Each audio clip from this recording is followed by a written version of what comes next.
All right, looks like the stream is live. Let's start getting this set up, and we will begin everything in about probably 5 minutes. People that are watching this as a replay, just skip forward maybe 3 or 4 minutes and it'll be starting. But I'm going to give some time to share the links, get people in the channel. All right. Let's share this to Facebook.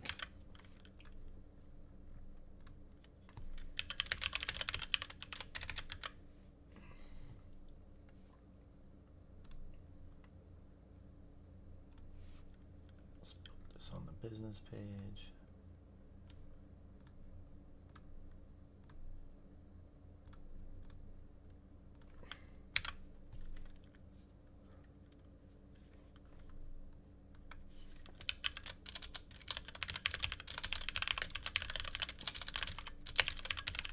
All right. Hey, we got a bunch of viewers already joining in between YouTube and Twitch. Let's go. We got 8 fights to review. All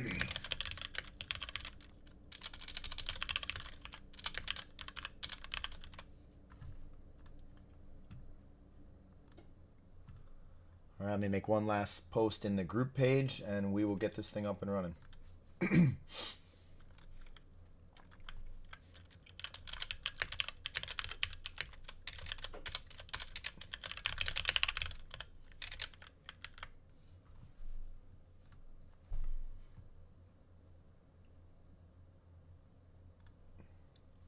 Is it live? It is live. Looks good. Awesome. Somebody that is tuning in on Twitch and somebody that is tuning in on YouTube. I see we got quite a few viewers on both. Can you tell me if the audio levels sound good from my microphone? And then right after that, when the stream starts, can you please tell me that the audio from the videos are good so that we don't record this whole thing and it's worthless. All right, let's drag the event over here. Here we go.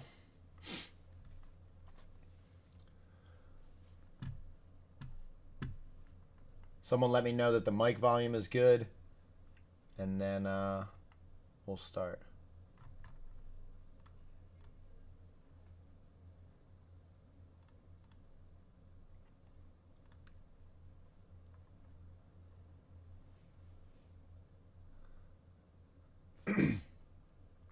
All right, awesome. I'm going to go ahead and launch this, and here we go. So, Novi, Michigan, B2 Fighting Series came to Michigan for the first time ever. It was an incredible show. They did almost 1,000 tickets in pre-sale, which does not happen in MMA events. People buy tickets at the door. Thank you, Sierra, for confirming it sounds good. Thank you, Andrew, for confirming. They did almost 1,000 tickets in pre-sale. Unbelievable. The night was incredible. We had 6 athletes compete. We had some really tough matchups, and I'm looking forward to watching them again for the first time. Here we go. Let me know that the stream sounds good as well, when I would get guys. out of the car dealership, the only thing I cared to do was jiu-jitsu. I found jiu-jitsu when I was 14 years old. Hard, but... Your transition. And that's 12 B2 Fighting Series, and we... You gotta love Lance, man. He just gets the people going, doesn't he? He just gets the people going. All right, let me know that the stream volume sounds good. Ladies and gentlemen, let's enjoy this. We would like to welcome you and our pay-per-view Actually, you know what? I'm gonna audience skip the opponents to walk-ins. B2 Fighting Series, and I'm gonna just, 154. I'll show our guys, but hey, much respect to this Adrian Rojas, all right, by the way. Andy, This it kid's a is stud. time. B2 Fighting Series 154 and no. And why not and then put on the show tonight? Adrian Rojas having on. Here we go. Andrew Garcia was the first guy up for SFS. For Adriel, making his way now to the One More Gym red corner is Andrew Garcia. Andrew is bringing in an undefeated mixed martial arts record of 1 win and no losses. He is a B2 Fighting Series veteran, having won by way of rear naked choke in the second round. Man, the production quality of and B2 just keeps getting Series better and better and better. Like, look at this. Just showing clips from the past. Andrew's first fight was He's a wrestler, outstanding. and he's a dog. He was Also, relentless. He Andy's was the all over first the of kid start to finish. He got like Scorpion Fighting System fighters competing for us. 12 takedowns. Yeah, I mean, we touched on that on this pre-show.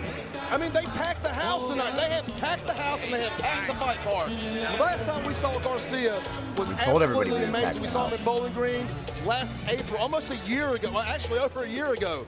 listen, we want to talk about wrestling. This kid has been wrestling his whole life. His whole life, and he trains at Scorpion with James Gray. So not only is he Andrew's getting been wrestling his really whole good life, but so is his wrestling opponent. in, His opponent actually stand-up, coaches jiu-jitsu, wrestling. His and son that's is in exactly wrestling. what we saw from I him knew it last was time. going to be a He set up really his solid wrestling very matchup. well, and then between eventually got the rear naked choke submission. So we know he's got. I keep forgetting that the And camera we is for a here. moment before the fight And starts, not I over feel here. like we need to This take is the screen that I look at to make sure the and screen appreciate is really it. well. Well, actually, it might We're be. sold out here in Novi, Michigan. Sold out. There is not a seat available. What I mean, this is nuts. Sold out the first time they come to First Michigan. fight of the night, which is absolutely crazy. Actually, the pre-sales were absolutely bonkers. And the thing about it is, we had to add tables and chairs to be able to house all these badass Novi, Michigan MMA fans, brother.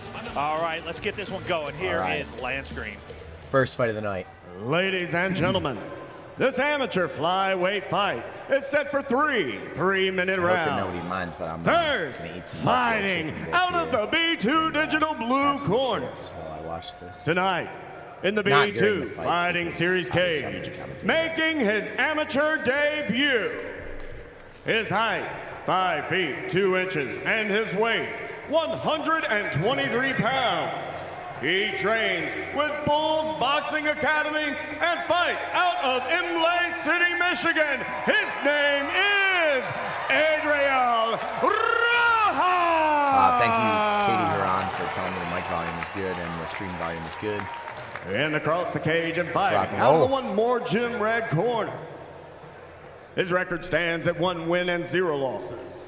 His height, 5 feet Turn down 6 the inches, video and his audio a weight, little bit. Okay, hold on. 126 pounds. He trains with Scorpion Fighting System and fights out of South Lyon, Michigan. His name is Andrew Garcia. Tell me if that is better, Andrew. Let me know if that sounds better in comparison to the, mic volume. If you want my mic volume up, let me know. If you want the video volume up or down, let me know. All right, when the action begins, Adriel Rojas. All right, here we go, guys. I knew this was going to be an incredible fight, and the fact that this was the first fight of the night is just sick. It shows how good the next generation is going to be. Right away. Nice jab by Andrew Garcia. Oh, nice counter. So you can see off the bat, it's really jittery. It's very fast-paced. But honestly, Andrew's reactions in real time are phenomenal. I mean, look at I got really good stand-up as well. that takedown was incredible. I remember when he hit that. I'm going to watch that one more time. Sorry, Andrew. That was a really clean takedown. And even though there's a lot of chaos here in the beginning and there's a lot of, jitteriness and they're, definitely need to settle in. Man, these guys are brand new to MMA still in the world of competition. So they're trying to find that composure. But if you actually look at, the movement and the quick reactions and moving their head, just give these kids a little bit of time and wait till you see the level that you're witnessing. It's perfect now? All right, sweet. Thank you. Shout out to Adriel Rojas. That was an incredible takedown, and it's not easy to do on Andrew. So Andrew recovers his guard really well.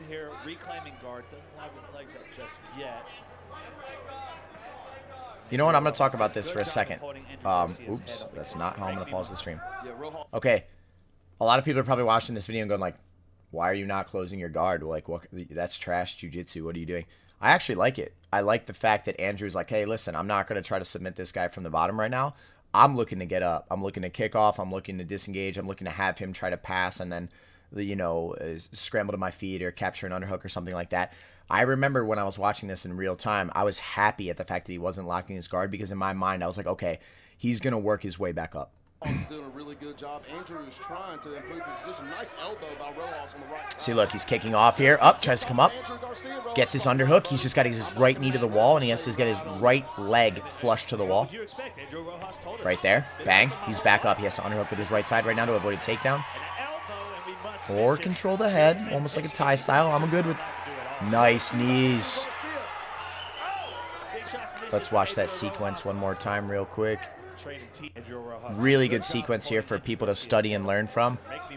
So Andrew's pushing the head. He's trying to create a little space. He's looking for any opportunity to disengage.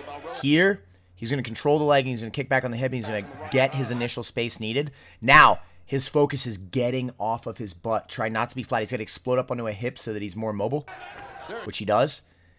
a phenomenal reaction by Adriel. He's right back in. He's like, listen, I'm not letting you get up.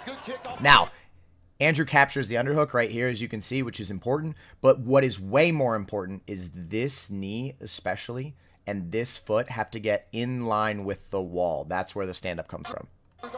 So look, he's flat. This is really bad for us, actually. We don't want to go flat. We want to get to that hip and bring the leg in, okay? This is only to, like, elevate for a butterfly hook or go into more of a jiu-jitsu game. Wait, there it is. He's turning. He's on the side. Now, this is a bad angle to point out what I'm talking about, but right there, he brings his knee and shin in, and he can come back up. Fights his way back up. Now, I'd prefer the underhook and right away turn, but, hey, they could elbow here. He framed off. He hit the elbow. He got heavy on the head. He delivers some beautiful knees. This is all great stuff. I mean, that's phenomenal. So yeah, we need a little bit of feints. We need to keep a little higher shell. But if you actually look at the head movement, the tenacity, the light on his feet nature in his second amateur fight, there's a lot of good stuff here. By Andrew's 5th or 6th fight, I actually think people are going to start talking about his striking as much as his wrestling. Give him time. Clean. Clean. We need to watch that one more time. Timing a shot is one of the most important aspects of being a grappler, is understanding how to time a shot. I want you guys to see something. Right here, do you see how he sets? He is setting now because, in my opinion, and Andrew, correct me if I'm wrong, he's like, hey, I'm switching the game plan up a little bit. I'm going to dump this dude down. You see him setting. He's in good, strong position, and he's trying to time something. Watch this timing. He pokes at him. Rojas goes to poke back in a second. Oh, there it is. Beautiful. It's not even just the technique that was beautiful. It was the fight IQ and the intelligence on how to set up and capture that takedown. That's right. 2 guys who have wrestled all their lives. I mean, it's electric. Good night, buddy.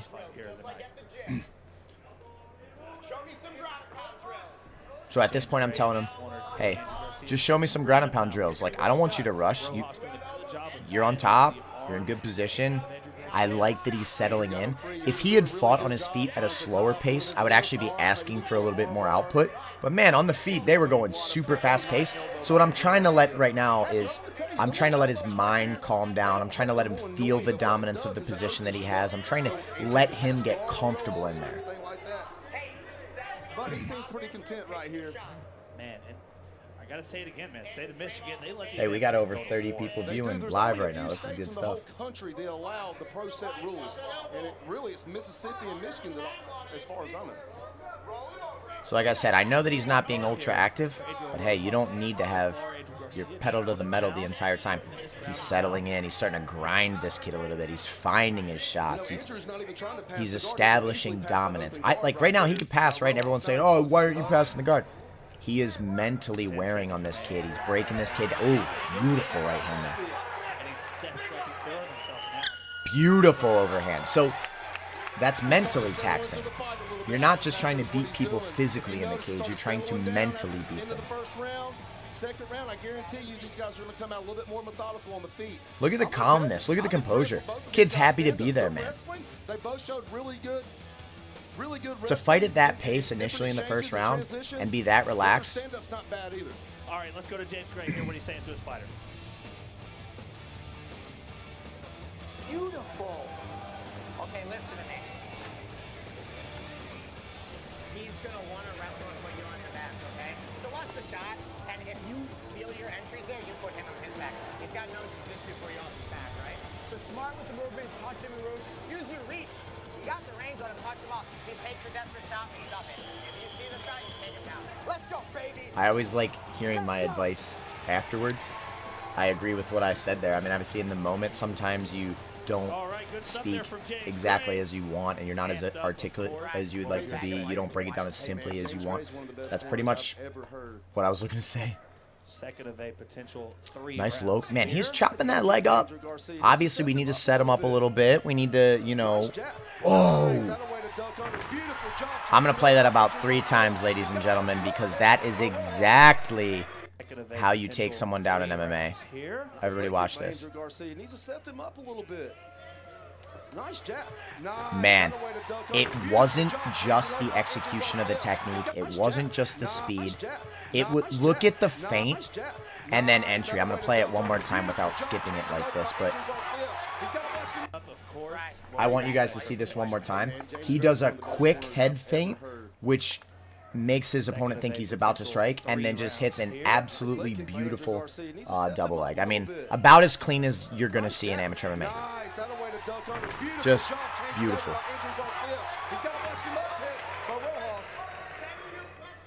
And again, I'm fine with this. You might be saying, pass the guard, blah, blah, blah. I'm fine with this. If you fight an opponent that doesn't really have a jiu-jitsu threat, wear on him, beat on him, frustrate him, make him exhausted. He's going to do stuff that is not good for him trying to get back up. You know what I mean? He knows he's losing the fight, clearly. So at this point, he is likely to make mistakes if you're just playing a little bit of a safe game. So I'm good with this. Andrew Garcia just stay in the course, come out, get a takedown, stay on top. And he's picking his shots. I mean, look at how composed he is. This doesn't even look like a man in a fight. This looks like a man that is methodically choosing what weapons will move him towards victory. You're not being taken down. That is true, 100%. See, I actually like what Rojas is doing right now. He's looking to disengage. He's looking to push off. He's not trying to use jiu-jitsu. Nice. Clean little shot there. Nice up kick. Just not. Good right hand by Andrew Garcia over the top of the guard of Rojas. So Rojas made kind of a big mistake by not trying to get up. Like, you can tell he's a little bit comfortable there. He doesn't feel too threatened. You're still losing, though. You're still losing the fight. You have to work to get back up at this point. And I'm not saying out of desperation, but you just can't be that relaxed. You got to get up. You're losing the fight. Beautiful. Coming down heavy with the shot. You're back on the kid now. I don't remember if this fight ended in the second or the third. I assume we're going to see here again. Yeah, man, he's doing a really good job putting a lot of I remember a big slam. That elbow, man, that sucks right there. And the thing is video game, he pushes the A button. Wait, what? Hold on. Stop. Stop. What just happened? What just happened? With that elbow, man, that sucks right there. And the thing We're in top half guard. We're on his back. Okay, timeout. Let's pull up the regular YouTube video of the fight, not the stream. Maybe it froze in real time.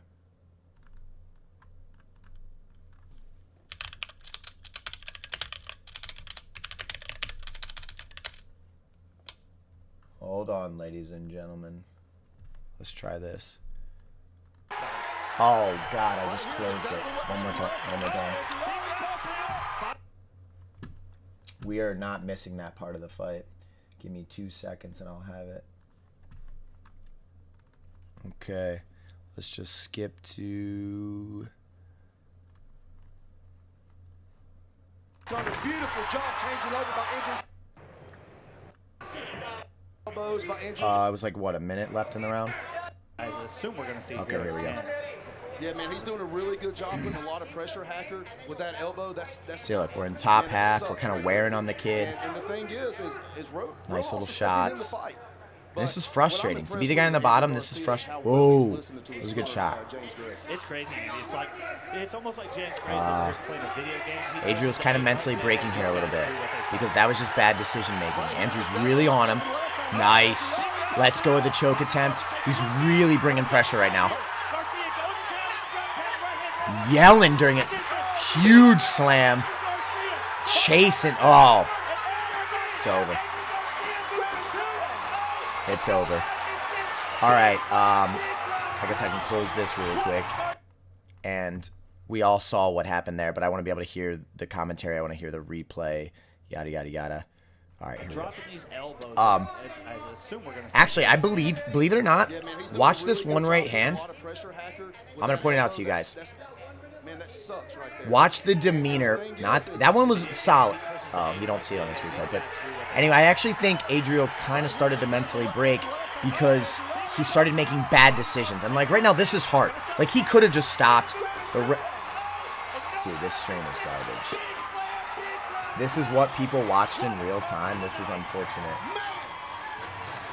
This is unfortunate. But anyway, they'll probably show a replay. But Adriel started. As you can see, he's still okay. He's not unconscious. He's not knocked out.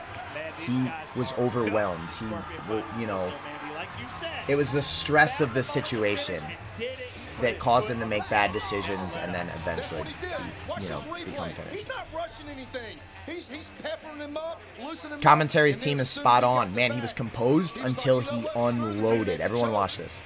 You see that right hand? Watch Adriel's decision making after that right hand. This is bad decision making. Bad decision making. Andrew, beautiful step over. Goes for the neck, and I actually like that he abandons. Look, let's just start smashing on this kid. Balls up, right, smash him, smash. You can tell he's mentally folding. But you know what? That's hard. He gets up because he doesn't want to quit. As soon as he gets slammed back to the ground, the shots are still coming. It's over. That's enough. Yeah, look at Andrew. It feels like it's going to be a great night for these guys, man. Man, it always is, and you can't hate on them because they prep it, they do the right thing, they live the right life, and that's why they're so successful inside the V2 Fighting Series cage. Talk about an amazing fight to open up the night. I'm going to just let the announcements happen on the fights, and we'll go right to the next ones. V2 Fighting Series fans, your referee, Bobby Wambacher. And by the way, if you guys want me to go more in depth than I'm going, please let me know. If you want me to do less commentary and less film study, please let me know. I'm going to try to just make these streams super enjoyable for the people that watch them. I'm going to try to talk about the psychology of the fight game, the technical aspects you're witnessing, energy levels. I'm really trying to get you to understand this way deeper than just like what is happening. Okay. Look at that kid. 2-0. Absolute stud. Not even breathing hard at the end of the fight. Had the time of his life. And I'm going to tell you, his stand-up looked really on point tonight, too. It did. Corner. Give him time. Okay. Give him time. All right, let's skip to Spencer Polarski. Wait, where's his walkout? We got to get that. Really on point tonight, too. To the B2 digital blue look in that year. Yeah, I mean, it's wow, been that's fast. Okay, here we go. Here in Novi, Michigan, Spencer Rivas. So Spencer and Andrew were both 1-0 going into this. Oh, look at this. That's Spencer almost hitting a Peruvian necktie in his debut. Yeah, I mean, it's been a year, right? Let's watch that one more time. I haven't seen this stream, guys, so I'm excited to be seeing a lot of this stuff for the first. Look at this. That's a kid out of Rufus Sport who is a stud, super athlete, multiple years older than Spencer. He was 18 years old when he took the fight. Yeah, and he beat him. Jeremy comes forward. That's what I'm saying. This is going to be action-packed, and Mr. Rob Mooney, the referee for guys, for the people that don't know, Spencer was coming off an injury, a bad injury leading up to this fight, where he was unable to train to the point where, like, we decided whether he was going to take this fight or not about 2 or 3 weeks out from this. He wasn't able to push his cardio. He was not able to train hard.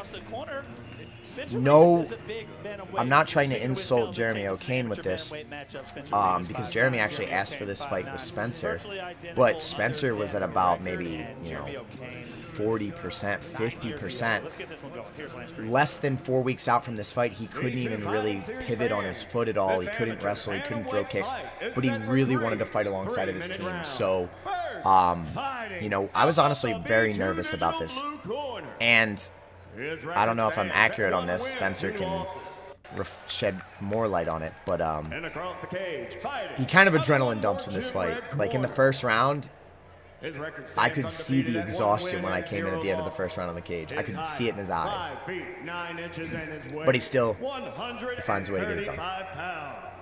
He trains with Scorpion Fighting System and fights.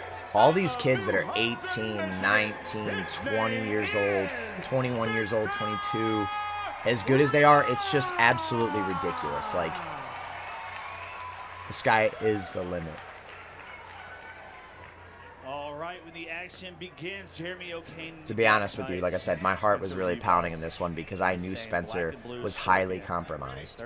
If the opponent, again, not disrespectful to Jeremy, but if the opponent was a little bit more dangerous, I mean, Jeremy's good. Jeremy's very good. He's just fought very tough people. He's fought good guys. But if it was like a 4-0, 5-0, something like that, like what we were looking for Spencer, we honestly wouldn't have been able to take the fight. Like, he was compromised. You can see the composure, though, in Spencer's stand-up already for a 2-0 amateur. Look at that. Immediately hits the takedown, goes to the Aoki-type leg control. For the people that don't, I was talking too much about the injury. Let's back up real quick. Look at the composure right off the bat. He's trying to find his jab. He's forcing it a little bit, to be honest, but he just wants to get out there and really establish dominance right off the bat. He's sitting at 0-2, and Spencer's a dog. Don't sleep on Jeremy O'Kane in this fight. Nice. Good left hook. Look, last time we saw him, he came out just like I like the fact that Jeremy is not allowing him to dictate the pace. Like, he's throwing every time. So Shinya Aoki is a very famous Japanese fighter who is known for lacing legs and doing things like this. Obviously, many people lace legs, but immediately Spencer goes right to the control, passes to his side, makes it look clean. So the people at home, Jeremy O'Kane's in trouble. This is called a... So there's a Von Flue choke here, big time, but Jeremy is doing the right thing by threatening to shrimp out, by creating space, by trying to bring his knees back on the inside. Like, he's really doing a good job. If he would have settled there, he would have been in a bit of danger. So Spencer's tense right now. If you guys look at his face, you look at the coloration, you know, he's very tense right now. And it's probably because he wanted to finish this fight in the first round, knowing that his cardio was going to be a little bit suspect. He's not fighting like Spencer normally fights. And I know he's only stepped in the cage one time, but Spencer normally is very slick, very smooth, transitions through, he's very composed. This is a very frantic pace for Spencer. Look at his face. Like, he's not really breathing as much as normal. He's trying to almost like force this overly stepping passing style that he doesn't need to. But, I mean, there's good technique in there. You saw him. He recognized the butterfly is trapped. He's trying to circle to his left side. He's just a little tense right now. That was a nice shot. Yeah, he's not breathing. So what Jeremy O'Kane's doing with that body triangle right there. What he's hit. He's sticking himself. He's stuck right there. There's nothing he can do. He can't improve anything. Like, for the situation, Just like we saw in Andrew Garcia. Spencer's working a little bit too hard right now. It's not there. The ground and pound's not really there yet. Like, settle in. Sit your butt down, chest up, get your position. Don't let him control your posture. You know, establish your basics first. Like, look, he's looking for these, like, rolling elbows. Big shots. Jeremy's got to get up. He's got And to try to improve you can his see he's position. not He's breathing losing a lot. the round by control right here. Right, he's hunting for submissions, but there's a sweep attempt, but a good base by Spencer Rivas. And that's the thing. I'm a little bit disappointed in myself that I wasn't trying to get him to calm down a little bit more. Because I can clearly see this is not normal Spencer. This is a very rushed Spencer. That was a great transition. I want to actually watch that one more time. That was just very clean. I mean, he's clearly winning, guys. It might sound like I'm kind of dogging on Spencer right now. He is absolutely dominating right now. I'm just saying Spencer is way better than what you're seeing right now. So he almost tried to hit past the guard to mount from there. He controls underneath the legs, elevates the legs, rolls him through. I mean, that's just clean. Steps through, puts the back mount hook in. Jeremy did a great job there of reacting accordingly to the situation, but you can see the skill in Spencer. It's just very tense and very rushed. Look at his face, how it's red. Same thing here. Spencer Rivas just content to stay in this guard, land some shots. And don't get me wrong, if he's in a dogfight, that is normal. But Spencer is absolutely dominating. It's not even close. So we should be a little bit more relaxed and calm in that. Man, look, that body triangle to guard, I hate that. I can't stand that because it really, you can't improve your position. You solidify yourself right Spencer, there. I hope you know I'm not dogging on you in any way. I'm just saying I know your potential, and I'm breaking down every nuance that I'm witnessing to hopefully get you to use it as a tool. And I will say I came in at the end of the first round, and I could see you were feeling pretty tired. But again, you didn't get to train really at all for this fight, so... You know, we're 2 fights in, and their 2 fighters to this point have looked amazing. What do you think the room is like for those guys? I mean, just the technical sparring and grappling. I mean, there's no, I would imagine this is money right there, to roll him through like that, push his head down, hit him once. He goes to deal with the hands, you put the hook in, you turn up to the top. Everybody was telling me how good that gym was and all the talent that's in that gym, Hacker. It doesn't surprise me at all, man. No, absolutely not. I mean, it's just absolutely an amazing gym. But, I mean, we're still in a fight here. We're not giving away a And like I said, zero excuses. Yeah, like I feel we were at like 40. Oh, right off the bat. Did he land that? Time out for a second. starting to land on the feet. I don't even remember that. He kicked him upside the face. He just caught him at the top of the head with the toes. Look at this. Right off the bat. Boom. Yeah, see, Spencer is looking to get this man. He's not looking to enjoy the fight and, like, put all of his skills to use and dominate through a wide variety of positions. He's just trying to, like, finish the guy. Okay, trying to fight the arm. He needs to get his hips up, not down. By the way, that can also happen when you fight people that you know you're better than. When you know you're better than someone, sometimes there's this weird pressure to perform differently versus, like, Spencer's first fight. He was fighting an absolute savage out of Rufus Sport that was incredibly hyped, and Spencer was the underdog, and he performed like he was world class. Slide that right knee forward right now, Spencer, before he entangles your leg. Like, you see, there's no real control at all from Jeremy right there. We have to, yeah, so there's a big area there that we gotta break down. Okay. Let's skip forward. Okay, let's break this down. Okay, from this position, first of all, thank God Jeremy was not getting this knee to the wall. Jeremy gets this knee to the wall, we have no real control here. He will stand up. We don't have any type of body dominance. He is going to just, if he would just shift this knee over, he would come right up. See, Jeremy actually went flat to his butt. Now, maybe he wanted to play jiu-jitsu, but in terms of getting back to your feet, that was a very bad decision. Now he's got to stand up.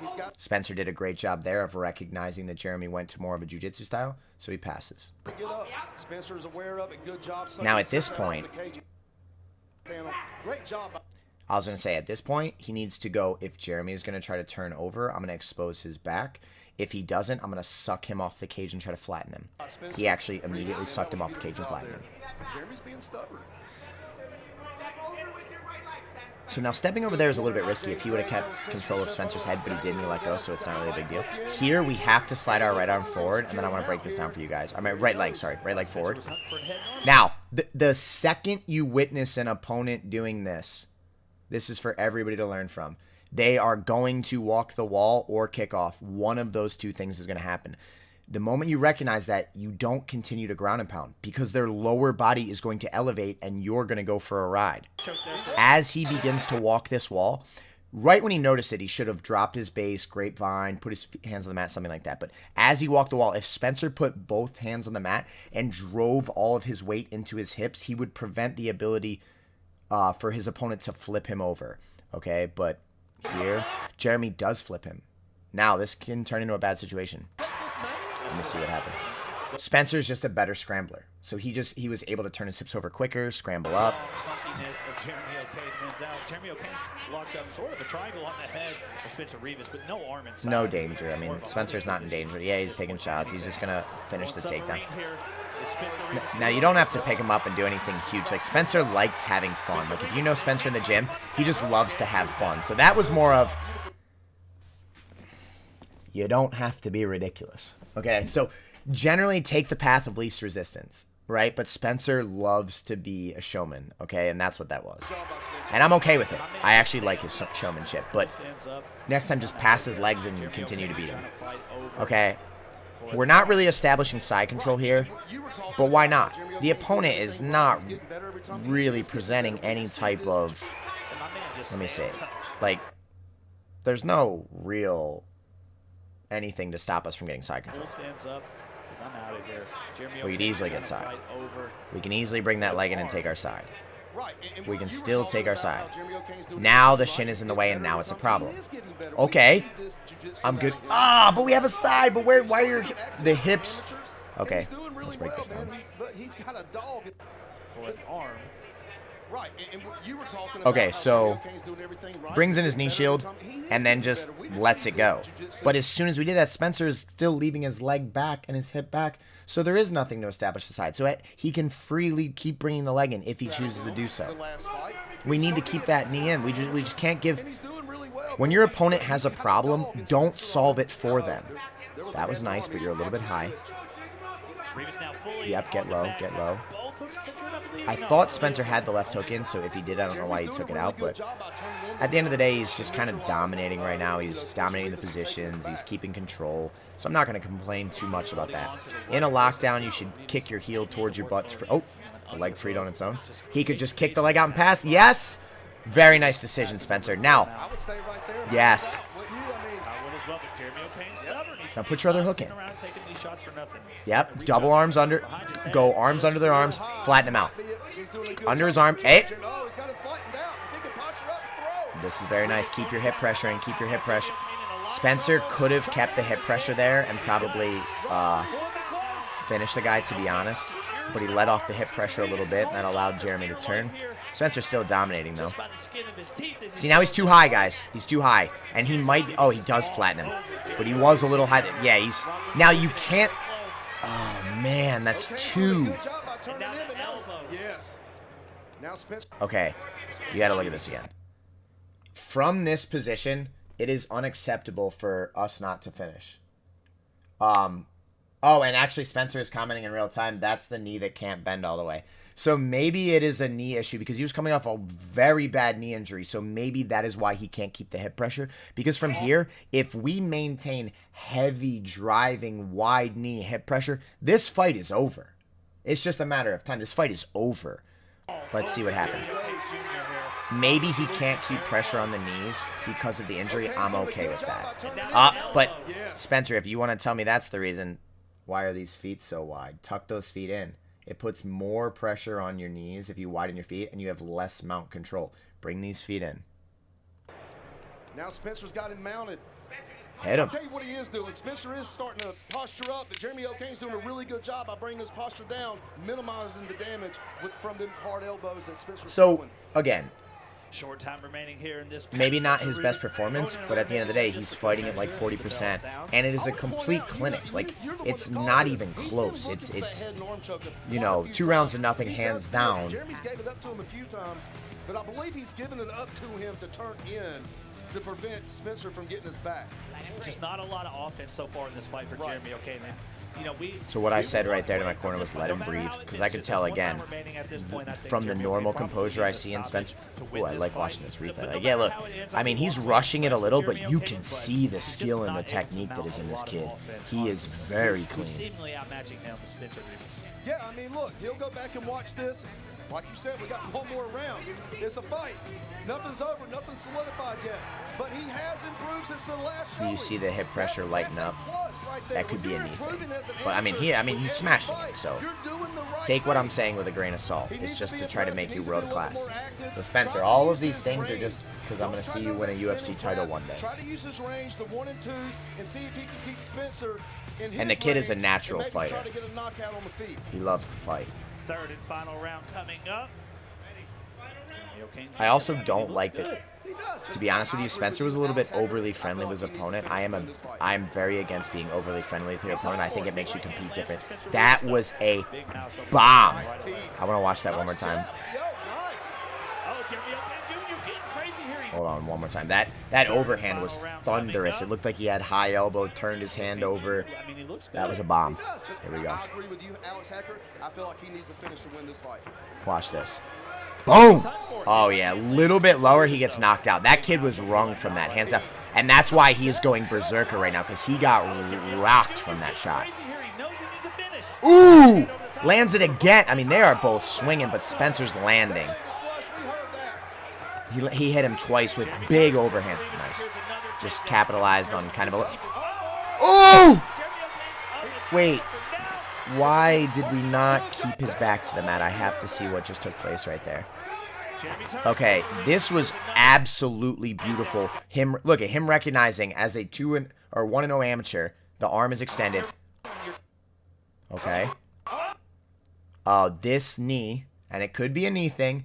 This foot needs to be planted, and this knee needs to be heavy on the chest, or towards the chest, heavy to keep him from coming up. We need to make sure that we don't end up on our back at this position. We can finish this armbar. As you can see, the elbow is in beautiful position. This foot is a little out of position, and we got to get heavy on this head. If we don't keep the head down, he comes up, which is exactly what happens. Now, Spencer does try to chase it. But again, now we're reversed. But this is actually really good. I liked seeing Spencer have to face a little bit of adversity and difficulty. Because to be honest, even with Strobel, the Rufus Sports stud, he didn't really face that much trouble. It was a great fight, but he was never, like, in danger. Right now, Spencer's in side control, and he just... Okay, We got to break this down a little bit too real quick. This is disrespect for your opponent is what this is, because if we brought... No, this is going to sound really disrespectful to Jeremy, but if we brought Jeremy in the gym and we let him start from top side control, he's not going to mount Spencer that easy ever. Not once ever. It's not going to be, I'm here. Spencer is not even trying to use his jiu-jitsu to escape. He's not trying to frame. He's not trying to break. He's just like, I'm just going to sit up and get out. Like, it's basically lack of respect for the opponent. And like, look at his legs. Watch how he gets mounted here. Ready? Yeah, I mean, Spencer is so much better. Look, he just goes, yeah, I see your mount, but I'm just going to get out. It's risky, bro, to play that game because, you know, let's say this kid did have an amazing mount for some reason. That's his one thing that he's so good at. You took a big risk allowing him to step over like that. If that was me or Danny B, your life would be over. Not a bad armbar attempt out of the kid, to be honest. That was a nice armbar attempt by Jeremy. Spencer does the right thing, circles the outside, stacks the legs, chest pressure, belly in. What other bantamweight do you know that's walking around at 6 feet? Not many. Not many. Yeah, we didn't have to rush that. We could have just settled our side. But again, Spencer was almost in this mode in this fight, like thinking he had to go like, go, go, go, go, go. And maybe that's because he wanted to finish. Maybe that's because he didn't like his cardio. I don't know what it is. But this non-stop go pace has made him cause errors that he's better than.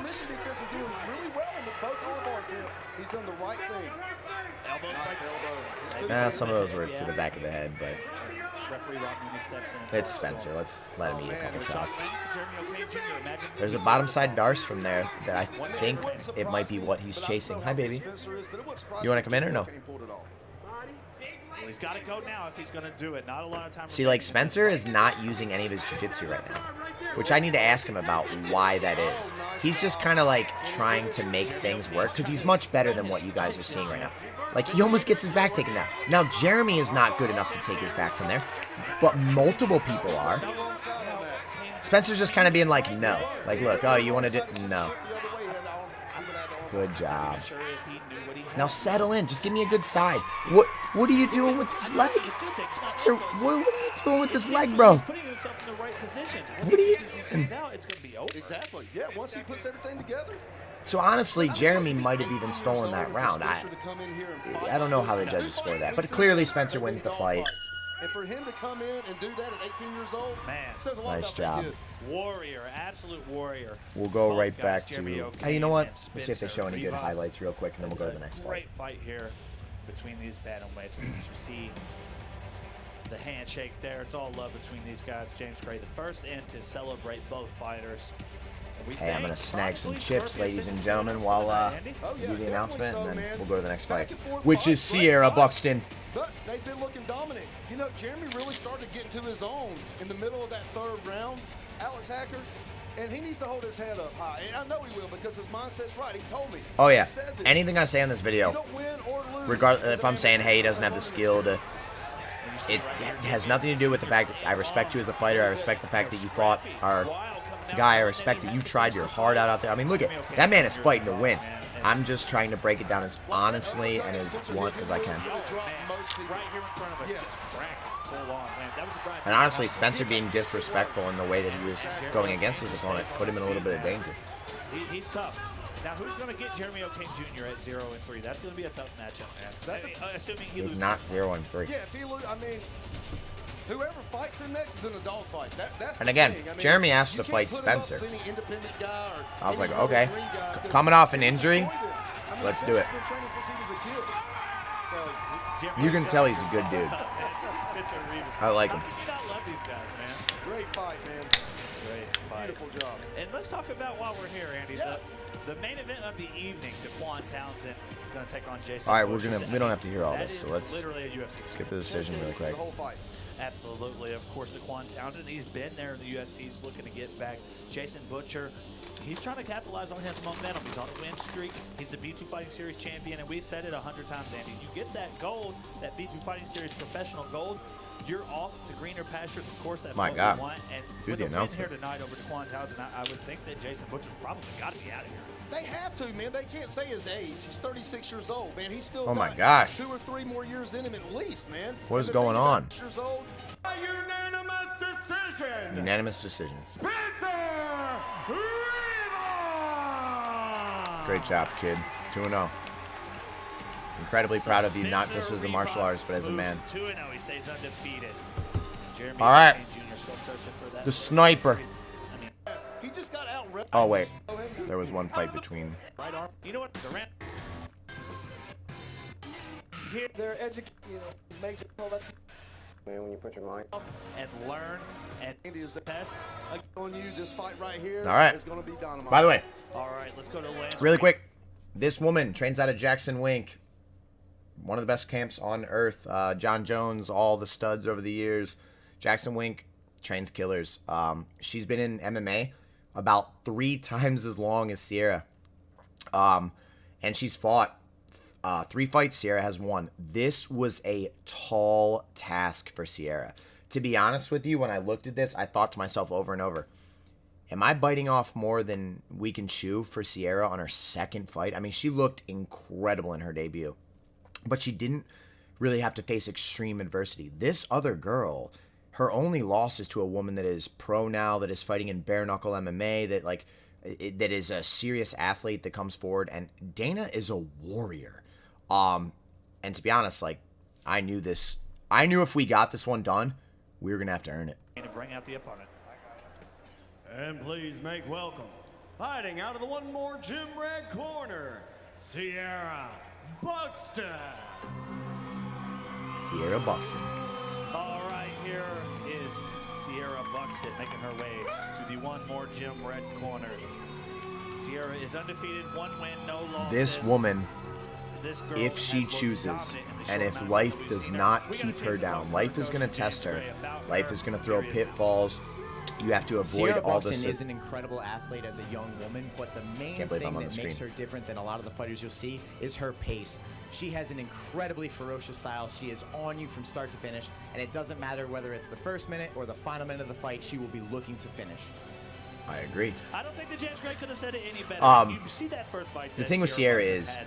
There's not much if more that she you can say for avoid that the other than pitfalls of life, one of the most relationships ferocious that faces rip could you ever see. apart, No, that's exactly what I was drugs, saying alcohol, pre-show. the I partying was scene, very impressed with her because it's hard to be a negative green fighter, mindsets, to be as negative young as she energy, is, bad to know culture, your bad range, environments. and to be If she active can in avoid that those range, things, and she this moved woman forward will and not stayed only in be her in the range the whole UFC, time. she very She was well peppering may be shots, 1, 2, UFC 1, 2, world little body champion kick here and there. that was And then born when and she had raised no girl right here run, in Michigan she and finished. is one of She's the got best that on dog in her. earth. She has that finishing capability. She has something about her that is just This different. lady here is very Don't take my word impressive, for it. and Speak I'm to gonna tell you, anyone both that of trains these with her. girls Something were about honored to this have woman them is in. different. You know, But we the don't problem wanna belabor is the that point. can come with There's nothing that you can say extreme other than pressure. she is a ferocious That can come with striker. putting Dana the says that weight of she's the up for world the on your test. shoulders. That can come with the idea of feeling like 100%. you We can't love even the lose female a single fight so bout, much, Andy. otherwise you're a And it's for complete reason. failure. If you're a female and you're I'm going to guide her to coming the in best of my compete, ability, but I tell you what, or this you're a woman is badass. gifted.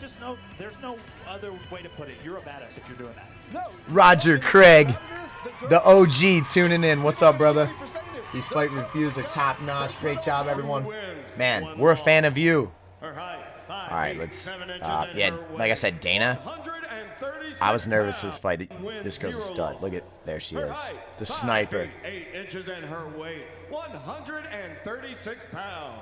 Danny She Berry, trained true. with Scorpion Fighting System. Danny, I'm glad you're tuning in, bro. Michigan. Her name Thank you for everything that you do for our team. Thank you for being there backstage. Thank you for guiding these kids to the best of your ability. Thank you, Danny B.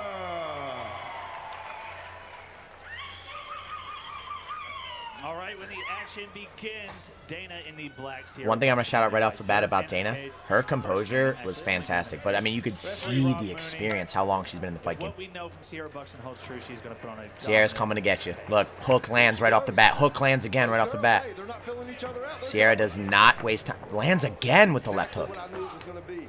I have not watched this fight since it happened. Nice low kick. Nice jab. She's landed. Cross right down the middle in the face. Sierra kind of peppers you to death. 1-2, she went with a body kick. Look at her eyes. Look at the focus, the feints. That got Dana's attention. Dana touched her back with the jab there. Nice. Going to the low kick, showing the And Andy, fakes. it's Truly a horrible Man, that feeling left to- hook just doesn't lose miss. by way of death by 1,000 cuts. Nice. Lands 2 or 3 in that series. Dana lands 1 back. Nice. Sierra reminds me of like a little bit of a Nick Diaz. She just touches your face, and I need to get her to touch the body a lot more than she does. That's something I should talk about right now. When Sierra starts making you nervous about the shots to your face and then starts ripping girls' body, oh, she's going to be an entirely new threat. But she just touches you to death, and she overwhelms you. Phenomenal job of Dana. By the way, let's be extremely honest and evaluate how she gets the takedown, because I was talking so much I didn't really pick up how she got it. I mean, Sierra's touching her up. Nice. How does she get the takedown? Kicks her in the face. Oh, kicks her in the face again, but the leg almost got caught up on the shoulder, so got it. All right, let's skip back to where we were. So Dana's got top. Now Sierra needs to get to her underhook, and she needs to get on her hip. Okay. I can't really evaluate it from this angle, guys. All right. Okay. This is a perfect time to break this down. Sierra, this is really important for you.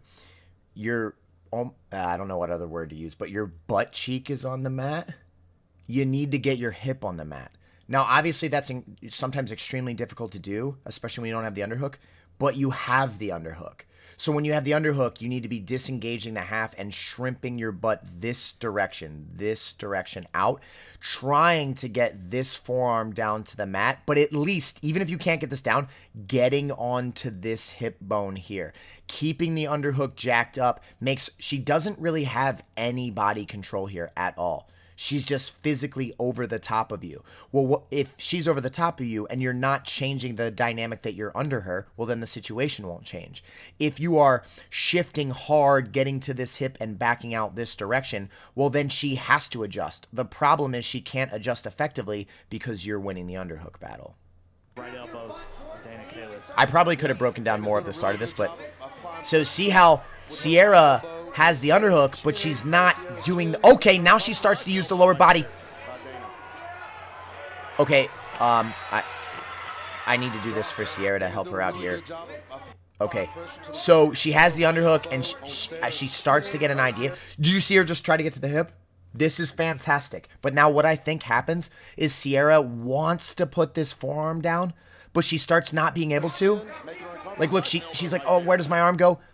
Well, when that's happening, if you can't get the arm in, you back up the hip. You fire back here, or you throw this right arm like you're trying to throw a punch at this man to create motion on your opponent towards the camera, like at us. And what that will do is it will create a gap here for you to get on your forearm. So she actually has the right theory. She's trying to get this arm down. She just didn't understand that if I fire back the hip, I throw an overhand towards the referee, I will help my opponent either move or at least have to adjust this leg post and will allow my forearm to tuck in. Okay, she almost went into a knee shield there. And Dana knows what she is doing. I mean, this girl is very intelligent about the way she is grappling Sierra from the top. So Sierra goes full guard. I'm not necessarily against that, but to be honest, okay, Sierra actually did what I was about to say. I was going to say, if you guys remember in the Andrew Garcia fight, he played like a very active open guard. And he was constantly trying to disengage. That's a little bit better for her right now while she develops her jiu-jitsu. The risk of that, though, is if you kick off and you don't have a stand-up in mind, or you don't have a way that you underhook and come up or control a leg or yada, yada, yada, she can pass, and you can actually find yourself in a worse position. So now it's the exact same dynamic again that we need to fight for. I don't want you trying to capture full guard. Not yet. When you're further on with jiu-jitsu, fine. Right now, I want you framing. I want you creating gaps. I want you getting on this hip. You're doing a good job of not taking damage here, but this arm, there is space between, right there. I can see it. I might even be able to pause it and see it. Guys, you see all this space? The hand has to frame, and we have to get under there, and then we have to follow the formula of hip. Honestly, it's good that our opponent didn't pass, because if you look, there is no half guard. Dana could effortlessly backstep this leg, knee cut this leg. She could probably even pummel it and right into a mount. Like, this is extremely dangerous. Dana is content to just stay in top half, but if she capitalized on that, we could have been in a world of trouble. Sierra is trying to knee shield and trying to do these things, but knee shielding is a very small part of the answer. It would almost be better to knee shield and then use that as just an entry into the underhook. So Dana wins the first round, hands down. Like, she didn't even really take Sierra down. Sierra's leg got caught up and she ended up on her back. But hey, that stuff happens during striking. Absolutely, Roger. She is a female. I say Nick Diaz because I'm a little bit older and I was a big Nick fan, but Nate Diaz as well, yeah. Deep breaths. Deep breaths. Let's see what I told her. Listen to me. She's going to just try to wrestle you. She saw what happened, right? So what I need you to do is focus on your boxing. Don't kick a lot. If you can't kick real low on the calf, but she wants to rush you for a takedown, right? Yep. Focus on your boxing. If you're going to kick, chop the calf, chop low on the leg. She wants to rush you. Her right hand is going to be your weapon because you hit her right down the center line. 100%. We got to use the right hand because... Poke with the left and left hook. Use the right hand part, okay? If she takes a desperate shot, you'll stop it. Up on your feet. I like that evaluation because the left hand can poke and Sierra is like a volume puncher. She's not trying to finish you with one shot. She's death by 1,000 cuts, right?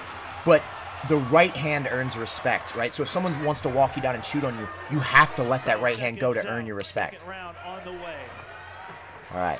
Right off the bat, man, Sierra does not miss her left hook. The girl just always lands.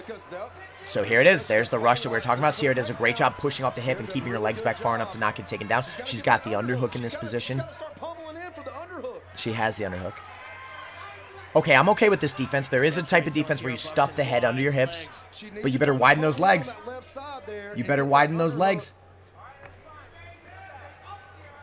Okay, guys, it's actually kind of impressive to me that she didn't get taken down here because the hip should never be facing away from the cage. Well, not never. There are situations where it does, but the hip should not be like this. She should actually have her hip in like a lunge position with the front leg pointed this way and the back leg this way to strengthen the legs and make them much harder to compress. But I think the reason she's not is she's trying to do the defense we taught her where you stuff the head under the hips and then you sprawl on the head. That's better.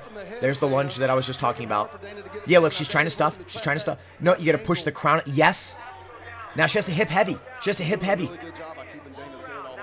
Keep the head in the middle. See how it's about to come back out? Push it in with your elbow. Widen the legs, widen the legs, widen the legs. Yep. Keep the head under, keep the head under. Yeah, we can disengage from there next time, Sierra. So that was really good, but next time she didn't have control of you, you can fully disengage. All right, again, guys, you see the hips, how they're pointing forward?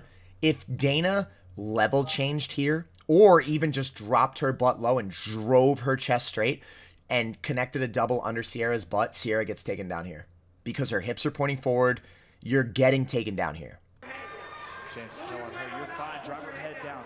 Gotta get off the wall. Yep, drive the head. Okay, this is a decent defense because it ruins... Yeah, she is losing the round due to control. Widen the legs.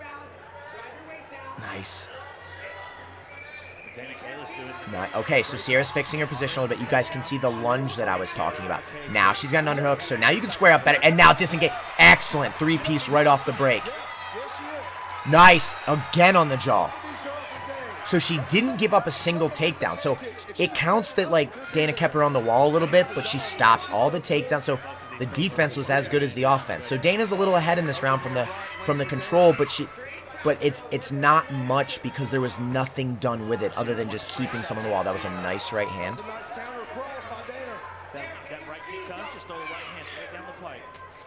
Nice. Big left hook there. Something went flying. I don't know if it was spit or... Yeah, I need the right hand right here. It's poke, poke. I need the right hand. I mean, man, 4, 5, 6, 7, 8, 9, 10. Oh, ooh! Oh my! We gotta watch that one more time. I forgot. I didn't even remember that sequence. She busted her up there with about 9 shots. Bam! Big. Something went flying. Huge left hook.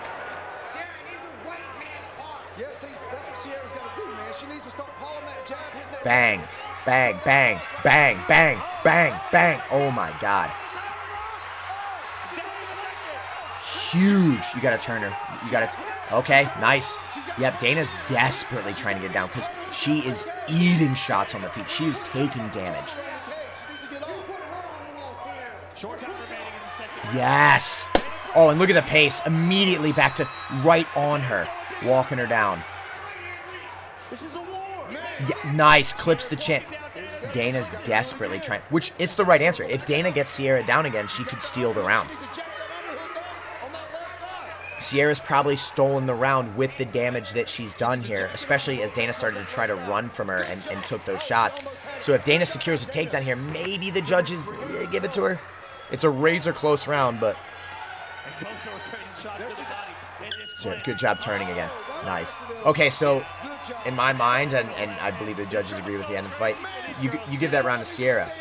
And for the people that are watching the fight that might think, yeah, but she was on the wall for, a minute. She didn't get taken down a single time. She stuffed all the takedowns. Her defense was the same quality as her opponent's offense. So they kind of negate, other than the fact that, like, okay, she controlled you for a little bit. But in MMA scoring, they have criteria. They have effective striking, effective grappling, then there's aggression, cage control, blah, blah, blah, blah. So the criteria that Sierra won in was substantially higher in the tier list. Damage, being closer to finishing the fight, like just holding someone on the wall is not being close to finishing a fight at all. Having someone turn their back as they eat shots, that is much closer. So it looks like we're 1-1 going into the final round. What a war. What a round. Back and forth action between Sierra and Bucks. Let me get a buffalo dip here. Fighting Series 154, man. Man, I tell you what, I'm impressed. Watch this right here. Tit for tat. I mean, that's how you commentate that. She rocked her right there with that two. Man, I forgot about that series. My God, it was like 11 shots. I noticed that Sierra's doing very well. She's finally starting to figure out to get that underhook and circle out. She's and really head positioning. She's really getting Dana's head down to where Dana can't do nothing. Yeah, I prefer underhook defense or frame defense, but stuffing the head is a solid defense. Dana's head positioning when she's being offensive is very good, Alex Hager. Probably 1-1 heading into the third round, Andy. I would say 1-1. I agree. 1-1 heading into the third. Both announcers had it the same way. Those are people that understand MMA scoring. Smiling over there in the B2 Digital blue corner. 100%, Andrew. I agree. Andrew said Sierra did a really great job with the takedown defense from the clinch in that round. She kept her hips low, feet moving. 100%, Andrew. Quick adjustment.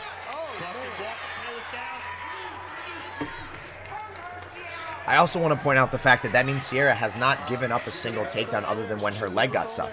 Everyone says Sierra, like, oh, she needs to work on her grappling, blah, blah, blah. It's because they know her for striking. She has not given up a single takedown other than when her leg got stuck with a woman that is extremely experienced, trains at a phenomenal gym, and has been desperately trying to take her down. So her takedown defense is a lot better than people are giving her credit for. Look at that pace. Oh, big two, big three. Stopping the takedown again, feet still moving, hips back. Look at it, she is on you. She does not, oh, boom, boom. Dana's desperate at this point. Dana knows if I get a takedown, it's 1-1. I can steal this fight. Ooh! Every single time they disengage, Sierra lands. Keeps her feet moving, keeps her hips back. Oh, Jesus, the hands are almost locked. We gotta widen those legs, girl. We gotta widen those legs. Sierra, we gotta, okay. Here, guys, I need to break this down for you guys. I don't know if you're going to be able to see on camera, okay? I'm going to try to do this from a chair. You don't I'm not going to do it on my chair. I'm going to fall. You don't stand with your hips like this on the wall. You have to engage and be in a lunge running position to be strong against double legs. If you don't do that, lifts, double legs, and so many easy ways to put someone on the mat become really available to your opponent. The only reason I think she doesn't get this is if you look at the round in Dana's back. I'm going to point that out. Guys, this round is making her extremely weak. If she was to thrust her hips in, lower her level a little bit, and straighten that back, she would pick Sierra right up. So if this, right, turned into this, Sierra goes for a ride and gets taken down and probably loses the fight. So now, don't get me wrong, Sierra is pushing her head down. So, but I don't know if she was the entire time. So Sierra might be preventing the girl from doing what she knows she has to do. And I agree with you, Spencer, 100%. Her takedown defense really impresses the hell out of me when I'm watching this back because Dana is a stud. And Sierra's stopping the takedowns. Exactly what she's been doing. Get that under it and circle back. Yeah, stuffing that head, stuffing that head, stuffing that head, stuffing that head. That's forcing the back to round even more to an extreme. And this is exhausting for Dana. Imagine trying this hard to take someone down, and you're just failing. And then the second you stop, you're getting touched up. I mean, Sierra's pace is just so Oh yeah, it's just breaking. Sierra, you need to keep your sprawl there. Oh, nice. Yeah, I mean, she is just... Dana is desperate, but I get it. All right, everyone should look at this. One person is sitting. One person is almost in a running position. Step a foot up, run them over, or disengage. Bring the right forearm on the inside of the face, push off, make her stand with you. She can't stand with you. Do one of the two. I agree with the commentators. Just, hey, let's get back to our feet. Oh, jump. Yes! Dana went to turn her. Sierra dumps her. 4 shots. Nice. Now, right here, we should settle. We should be backing up. We should be putting our weight in our butt. We should. Yep. Now up. Right knee. Ah. Okay. Sierra got the leg to the wall. She got pulled back there. 30 seconds remaining. Still anybody's fight. Now Kayla's in mount. So Sierra had mount and landed 7, 8, 9, maybe 10 shots. Bang, bang, bang. And she was clearly up in this round. So if Dana unloaded right here, let's say Dana sat in the mount and just started teeing off on Sierra, you might be able to make a case that she wins the round, although the last 20 seconds don't negate what has already happened. A person trying to desperately get the takedown versus someone doing damage every time there's a break. Stopped all your takedowns, lit you up. But man, what a fight. What an incredible fight. Right at the end of the fight, I was like, listen, I got Sierra 2-3 and I got Dana 1. But both of those girls, yeah, I remember walking in and helping her up and then helping Sierra because I was like, what an incredible fight. I felt confident. We had rounds 2 and 3. I know scoring criteria extremely well. The damage was on our side. The effective striking was on our side. Sierra stopped every single takedown attempt until that final scramble. It wasn't a takedown, it was a scramble. She got out-scrambled. So Sierra didn't give up a single takedown in this fight. She got her shin caught once, and she got out-scrambled at the end. What a fight. It was extremely close, and like I said, no disrespect. And honest to God, if it would have went to Dana, I wouldn't have said a single word. I would have gone, listen, I'm fine with that. It was an amazing fight. You girls both grew tremendously, but I had it. If you use the proper scoring, which 2 of the judges get it right, Kane Lee had it the other way. If you use the criteria of MMA, Sierra won rounds 2 and 3. We should expect nothing less. Scorpion punting systems. Jackson Wink. Yeah, Jackson Wink. Man, shout out. Stud. Here tonight. My goodness. Look at these girls' faces. Oh, and look at the faces, guys. Sierra doesn't have a mark on her face. Why? She really didn't get hit or didn't really take any damage. She got hit a couple times. I'm not saying that. Dana clearly landed. But if you put it in comparison, Sierra, bang, bang, bang. I mean, she probably landed 40 solid strikes in that fight. Yo, Tyler, what up, man? My cousin Tyler just jumped in. If you guys haven't watched the podcast with me and Tyler Riley, I'm telling you, we dropped some gold in that episode. My fighters, you need to watch that episode. Influenced by stuff like that. They really do. I've seen it. So I don't know, man. I'm glad I'm not a judge tonight on this particular fight, to be honest with you. Both of these girls. Yeah, why am I watching this, guys? Why don't we skip it to the decision? Now for the official decision. B2 Fighting Series fans, after 3 rounds, I want to hear who the judges are, because I know. To your judges' scorecard. Well, I know who the judges were. I want to hear who scored what. Judge, Brandon Gallo has scored this. Brandon Gallo. 29-28. Buxton. Correct decision. Brandon Gallo, you know how to judge MMA, my friend. Your second judge has scored this 29-28. Kalis. Kane Lee, 29-28. Dude, go back and watch the video. But you watched it in real time, and honestly, it was so close that it is what it is. 28 for your winner by split decision. Tim Steichel was the final judge. It all came down to his opinion. Sierra Buxton. In my opinion, you guys judged it correct based on the criteria of MMA. So Sierra, the sniper, Yo, look at this. Buxton, Who is that stays girl? undefeated and moves to 2-0 in a tightly. Look at her. That girl is a savage, ladies and gentlemen. If I was randomly told Sierra's actually like a secret agent that gets sent overseas to take people out as like an innocent girl, but secretly she's like an assassin. Yeah, you see my... I would believe it. I'd be like, yeah, that makes sense. That girl's an assassin. Wait till you see a Buxton UFC jersey one day. It's going to exist. So proud of this girl. All right, next fight. Great job by the judges. Nobody wants to fight Tyler Wilson. Okay, listen. I gotta tell the story about this guy really quick as you guys see him walk out. First of all, this man looks... Not even looks like. This man is the Incredible Hulk. Wait till you guys see him. He's undefeated. He is a literal hoss of a human being. True heavyweight. He was lined up to fight Jackson Ross, our 4-0 Michigan State wrestler, undefeated stud. And these two were gonna... I mean, it was gonna be a serious battle between two titans. And I'm not saying any of this to take away from Tristan, but Jackson got hurt, and on short notice, Tristan was like, hey man, you know, I'll step up and fight the guy. I don't want our team to let people down, and, you know, they were planning on a fight. I'll step up and fight him, which it's admirable, and it's impressive that Tristan had just fought not even that long ago, and he was like, you know what, we need a fight, I'm going to make it happen. With that being said, this fight really should have been Tyler Wilson against Jackson Ross. Just from where they're at in their careers right now. Tristan is not a heavyweight, ladies and gentlemen.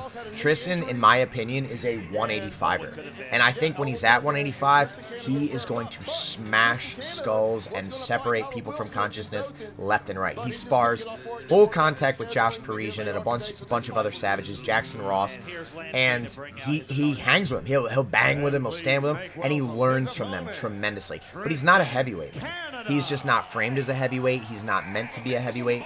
So it's very painful for me to watch a guy that is not a heavyweight fighting these monsters.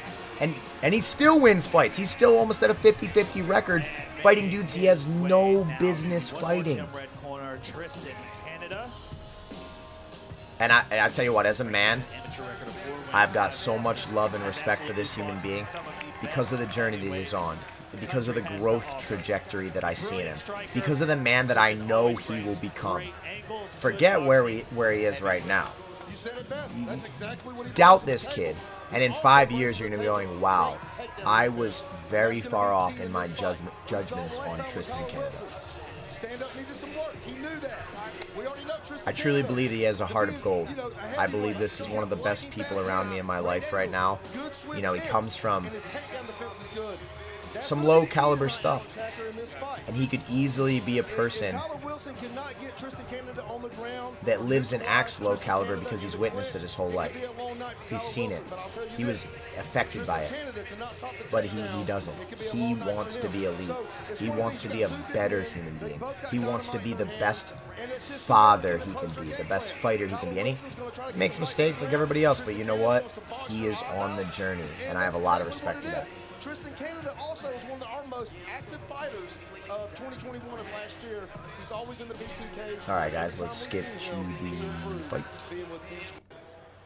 Yeah, I mean, guys, take a look. That is a heavyweight. 235 pounds. He's built like Hercules. And in person, he's way bigger than what you guys are realizing on this video. He was a monster. There's a picture that B2 Fighting Series put up after the fight. And I was like, if you paint that guy green, it's the Hulk. I mean, that's... And his name is Tyler Richard Wilson. He was a gigantic human being. And his opponent, across the cage and fighting out of the one more gym reg. Like I said, I love this kid, man. His record stands at 4 wins, 5 losses. His height, 6 feet, 1 inch. And Short his notice, weight, up against an undefeated 258 monster. pounds. For his teammate, for honor, no fear. The dude's just willing. You could wake him up at 3 a.m. on a Tuesday and he'll fight you. B2 North heavyweight contender, and his name is Tristan Canada.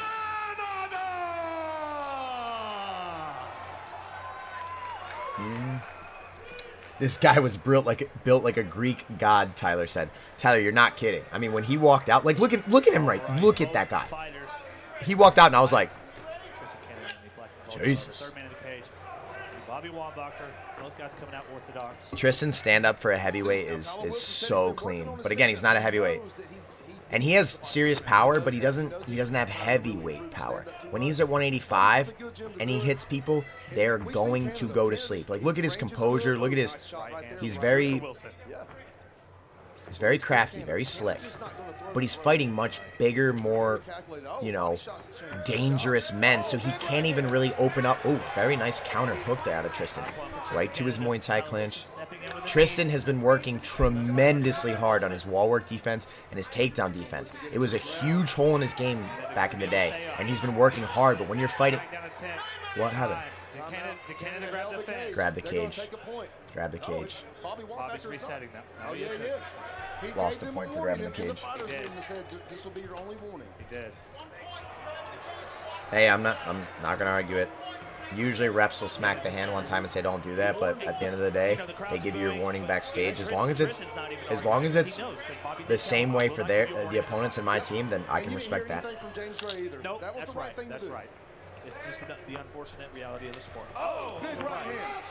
Oh, Canada's throwing shots, moving backwards, man. That's high-level striking. Yes, it is, man. And look, Even with this guy being an absolute monster, you can tell he does not want to stand with Tristan. And he's doing the right thing. He is doing the right thing. He's trying to get in on a leg. He's trying to put Tristan on his back. And look at Tristan Canada's takedown defense, man. It's so good. Oh, there he goes. That's just a powerhouse of a human being. Tristan was in pretty good position. He was trying to do the right thing. That guy just said, nah, we're going to the mat. I'm telling you now, Tristan's got to get up.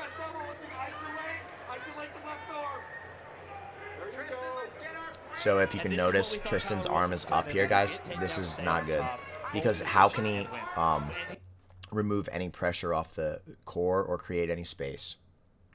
And his arm on this side is on the wrong side of the head. We can't frame and create distance here. So we're basically holding our opponent to us. Striking has improved. We saw that early. Now his opponent has dropped his head, so his arm is trapped there. But we have to make it a point to put the arm on the correct side right from the start.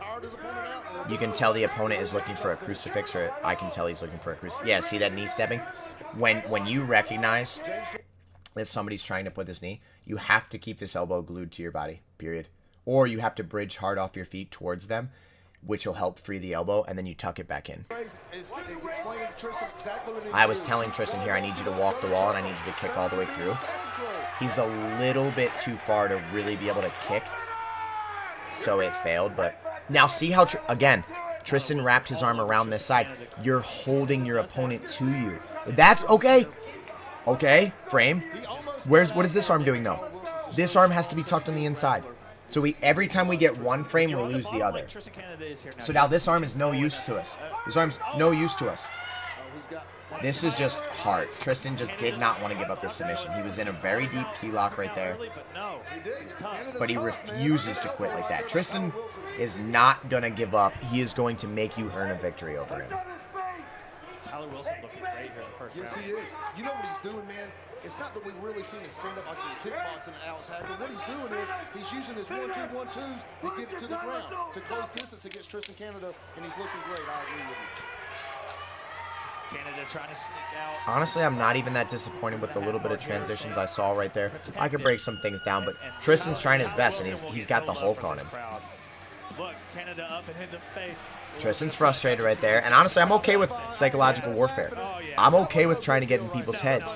That's, during a fight, I'm good with all that, right? That's not disrespect. You might think, oh, that was disrespectful. You're trying to get in this guy's head. You're trying to make him want to stand and bang with you. You're trying to make him fight a way that's not intelligent for him. What's intelligent for this guy is to continue doing this for the rest of the fight. Right there he does. Yeah, he does. Sure does. Great job by Bobby Wambacher right there. Great job. I'm okay with that. And Bobby Wambacher is a man of his word. 100%. And that's why you saw no arguing from Tristan Canada, no arguing from James Gray. Yep. Man, I felt like if we could have got this guy exhausted, we did have a chance of beating him because I don't think he wants to stand and trade with Tristan. He wants to just throw monster punches and he wants to try to take him down, and that's the right answer. I mean, and it's not like he can't win standing, and it's not like he can't land the right shots. It's just when you're in a fight IQ means you use the path of least resistance to victory. So if you can just keep taking someone, putting them on their head and beat them up, that's what you do. But you can see how uncomfortable this kid is on his feet. And he called out Jackson Ross after the fight. Not sure if that's the right play, Tyler Wilson. Here's what happens when you sit down, you get caught concrete, and it's easy to take you down. Tristan's a little bit too hand-happy chasing punches. That can get you in big danger with people that aren't as good because they throw wild, unpredictable, heavy, head-dipping shots. That's better. Tristan framed immediately off the bat and made the guy disengage. Good job slipping. Tristan Canada's got a chin, dude. Yeah, a great job of circling out by Canada. Wilson trying to apply the pressure. Yeah, I remember telling Tristan I really wanted him to try to go to this kid's body. If you notice Tyler Wilson... Oh, he does. He does go to the body. Right as I said that. But Tyler Wilson's elbows... Some opponent that is going to fight this guy... Brutalize him with a liver kick or a left hook to the body, please. His elbows were like this half the fight. I mean, I'm obviously exaggerating. But it was not tight for a lot of the fight. And I kept seeing how far those elbows are from the body. And if Tristan would, like, step in with the right hand and murder that liver, I think Tyler can be hurt badly to the body because of how he stands. Very nice lead uppercut there from Tristan.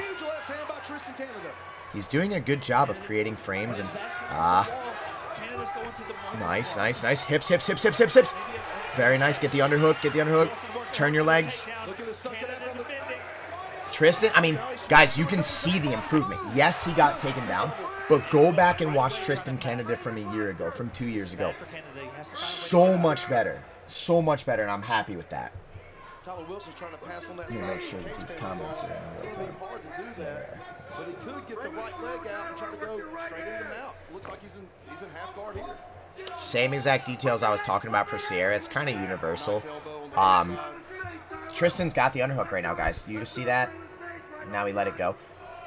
This arm is just holding. The right arm is not doing the right job because you're just holding your opponent to you. But when you get the left arm, you have to move your body because you can't be flat on your back. You have to be on your hip. So you either have to turn them with the arm, you have to shrimp the hips, you have to do something to get to the hip. Turning the opposite direction like you tried there, that is always, well, not always. There are some very slight exceptions, but generally it's the wrong answer. So from here, you guys, if you ever get crucifixed, I can't tell if he's crucifixed. I think he's crucifixed. If he is crucifixed on this side, you have to put both of your feet extremely close to your butt. You have to bridge hard into your opponent, driving your hips and your belly and your chest upward. And as you do that, you have to rip the crucifixed arm into your body, trying to get the elbow tight, which frees the lock on that arm, which then allows you to go back to a more traditional defense. I can't tell if his arm is trapped or not. Tristan's trying to do the right thing, turning in. There he goes. Well, he tried for the Americana again. He's doing great. There's the bump. Yeah, but see how he turned towards us, guys? That's the wrong answer. He has to turn he has to bring his butt towards us. See how he turns his butt to us, but he's not shrimping towards us. He's just literally rotating like a barrel roll versus like sliding back and out. And that is 2 of 3 rounds. Canada up. Absolutely. The lessons Tristan learns from these fights will be weapons he will use in the future up and up. Yeah, absolutely, Roger. Without a doubt. And when he's not a heavyweight, and he doesn't have 255 pounds of farmhand or whatever, ranch hand up on top of him, it's going to be a totally different fight. Look at this guy.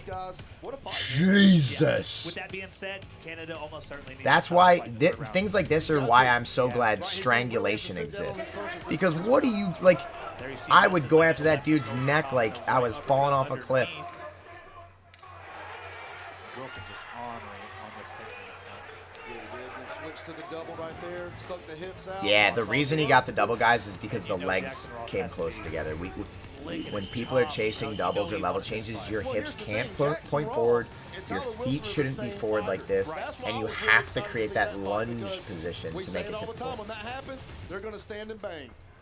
But this has been a hell of a But yeah, fight I so look at far. that dude's Jackson body Ross and I'm done a like, really good job. no, He's I'm got to only prevent gonna the attack takedown. his neck. He's landed his shots. It's Yes. just, you know, sometimes you get And a guy like get Tyler his Wilson back. who will just walk through him to get a takedown. Third and final round here, B2 Fighting Series 154. Novi, Michigan. Tristan Canada trying to finish this fight to walk out victorious. Tyler Wilson. Now at this part, Tristan's trying to be normal Tristan. Feel it out, methodical.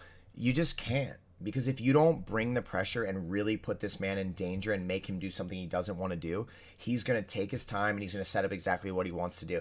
I know that it feels like, yeah, but I don't want to risk getting taken down again. You're down 2 rounds. You're either knocking him out, you're TKOing him, or you're losing the fight. You got to come back out here and you got to pull the trigger. You got to go out there and slip and rip, or you got to dip and go big overhand, or you got to time him coming in and rip an uppercut. You gotta fight violently for the finish. Nice left hand right there, but Not that he wasn't looking for the finish. I'm just saying, like, do you see the trotting pace? We can't have. Yeah, he hurt him there. beautiful angle there. Oh, the right hand sneaks in for We got to get our base back. Oh, we got to get our base back. If we're not in base, how are we going to do any damage? Right there. Now, we got to be on this guy. We got to be bang, bang, bang. Touch the body. Hard right hand. Look at hard right hand down to the center of the belly, or a left hook to the liver is wide open. Or even the front hand's low. Step in with your left foot and rip the... Oh, he actually went to overhand. Tristan went to overhand and got caught. That's like live or die by the sword type stuff, guys. At the end of the day, he had to go for a finish. Watch this. James Gray desperately asking Tristan Canada, bring the hands, bring the hands. They threw the identical shot. They threw the actual exact same shot. And what happened was the guy beat him to the punch. And as you can see, he got his head completely off the line. Really, Tristan should be dipped a little bit lower. And the elbow should be higher. Look at the height of Tristan's elbow. Look at the height of his opponent's elbow. Look at the line of his opponent's body. Look at the line of his body. This is upright, lower elbow. This is dipped off, higher elbow. And he caught him. And by the way, the fact that he didn't go unconscious from that is... That's about as hard as you can get hit. But that guy is an absolute monster and threw one of the biggest punches you could throw and landed directly on the jaw. Tristan Canada's doing a good job. Trying to stay in. Sorry, I had to answer a quick text to the fiance, the love of my life. Tristan, see, that just shows you how good of shape. Tristan Yeah, Canada's to be in. honest with you, I'm not going to judge anything that I'm Tyler witnessing right now Wilson watching this fight because very, he is very closely. completely rocked. That man is like in survival mode right now. So yeah, we could break down what he should be doing with his arm and stuff, but at the end of the day, Yes, it was. he took a thunderous overhand. I cannot believe that didn't knock him unconscious. Halfway through the It third and really just final doesn't round. get much better than that. Here is Tristan Canada and Tyler That's why we Wilson. talk about that high elbow dipping off the line in the overhand, like, because if you are upright more and you go low elbow, you're more likely to be hit with a counter punch, which they threw the exact same shot. No, That's in. That's in. Tristan Canada. Tyler Wilson was able to get the third round submission. And like I said, Tristan does not belong fighting these guys. And very soon, when you guys see Tristan back in the cage, it will be at a weight class that he belongs. All right, so up next, Robert Grigsby, who doesn't have a great record, man. And he stepped up on ultra short notice because Ty had like 3 or 4 opponents fall out. But Rob, if you don't think he's tough, you need to go watch his fights. He puts his combinations together. He really looks for the knockout. He's got good Muay Thai. And the fight was supposed to be at 85. And I don't even know if I'm supposed to put this on the record, but I'm going to tell you guys. Robert came in over 200 pounds. 200 pounds. Ty had to slam down food and water to get up as high as he possibly could just so the state would sanction the fight. So, yeah, the record wasn't great. he was fighting a guy that we didn't want to. I mean, I don't mean this disrespectfully to Robert. We were trying to fight someone else that was like right on that title contention line. I'm not even saying that Robert can't win a title, but there is a challenge here because this man is about 20 pounds bigger than Ty, and he cut to that weight class. Ty walked in and had to fully hydrate, slam tons of fluids and food, and weigh in clothes to just make the fight sanctionable, right? So he probably has about a 30-pound advantage on fight night, maybe 25. He's going to deliver one, too, I'll guarantee it. Now, Rob KO Grigsby told Ty on video, he says, I want to... 6 fights, 5 of them wins, all 5 of them first-round finishes. I guess we should watch Ty's promo, right, guys? Come on. Come on now. I'm Ty Willow, playing out of Brighton, Michigan. I'm here to secure the victory and get a finish. I wrestled at St. John's High School, Davidson High School, as well as University of Michigan. Been fighting for about 3-4 years, and actually feel more natural in fighting than I did in wrestling. I've had 6 fights, 5 of them wins, all 5 of them first-round finishes. I'm not predictable. Yeah, if you guys don't know, Ty is a 5-1 going into this fight. Finished every single guy in the first round. I've kicked men unconscious. I will put you unconscious. Knocked people out, I think Rob's a dog, strangled man. people. You know, this whole time I've been preparing for a few other guys. Everybody keeps dropping out. He stepped up. He's here to fight. I respect that about him. And, seriously, major respect to Grigsby for taking this fight. A lot of people said no to this fight. I've done it my whole career, including wrestling. I've always been the guy that can find the finish no matter where. And Ty came to me and said, hey, he's like, when we found out the guy, Robert missed weight, he was supposed to come in at 95 and he came in at like 202 or something like that. I don't remember the exact number. I don't want to be wrong on that. But Ty came to me and said, you know what? I wanted a challenge, so maybe the fact of this guy being 20 pounds bigger than me, that'll make it a fun fight. Let's go get it.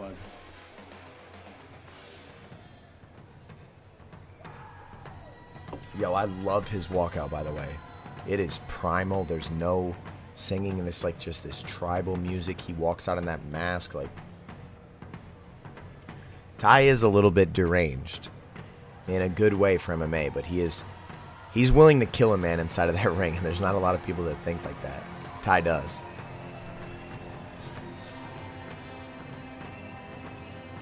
This is like what chases you down in your nightmares. Ty is competing for the B2 Fighting Series middleweight. Oh, they're going to show his knockout, I think. Watch the bottom right corner video. Yep, it is. This kid was undefeated, 6'6". Just one decision loss. Andy, I'm gonna dead. Be honest, the first time I ever met Ty, I didn't know anything about the man. I sat down and talked to him, and he told me all of his accolades, wrestling, fighting, grappling. I said, how the hell do you have one loss? To be honest, how do you have one loss? He says, well, I came out and I didn't implement my game plan, so I go home and I look up and say, oh, it was a decision loss to Miles Lee as an amateur. Okay, that checks out. Yeah, and Ty was not in a great headspace at that point in life. The Ty that existed then was a fraction of the Ty that exists now, and he still took Miles Lee to a decision.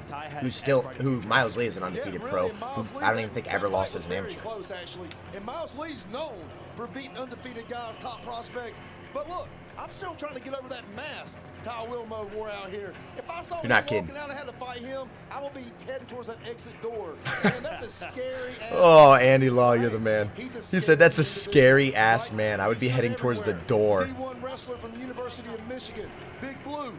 He's got stand up for days.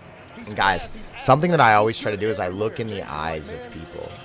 I really think you can learn a lot about somebody with their eyes, okay? When it's go time, look in Ty's eyes and tell me that you don't know that he is ready to just absolutely destroy. I'm taking that as truth because James Gray has UFC fighters in his gym every day. So he sees how these guys are sparring, how they're grappling, and what they're doing. And a lot of you know the old Ty, and you know, if you're a hater, you're sitting around like, Ty's not that, blah, blah, blah. Ty's not that. Ty doesn't train like he should, blah, blah, blah. Think that. This man, the man you're looking at on video right now, is a completely different human being than who he was even 6 months ago, and who he was a year before that, and who he was before that. This man is going places.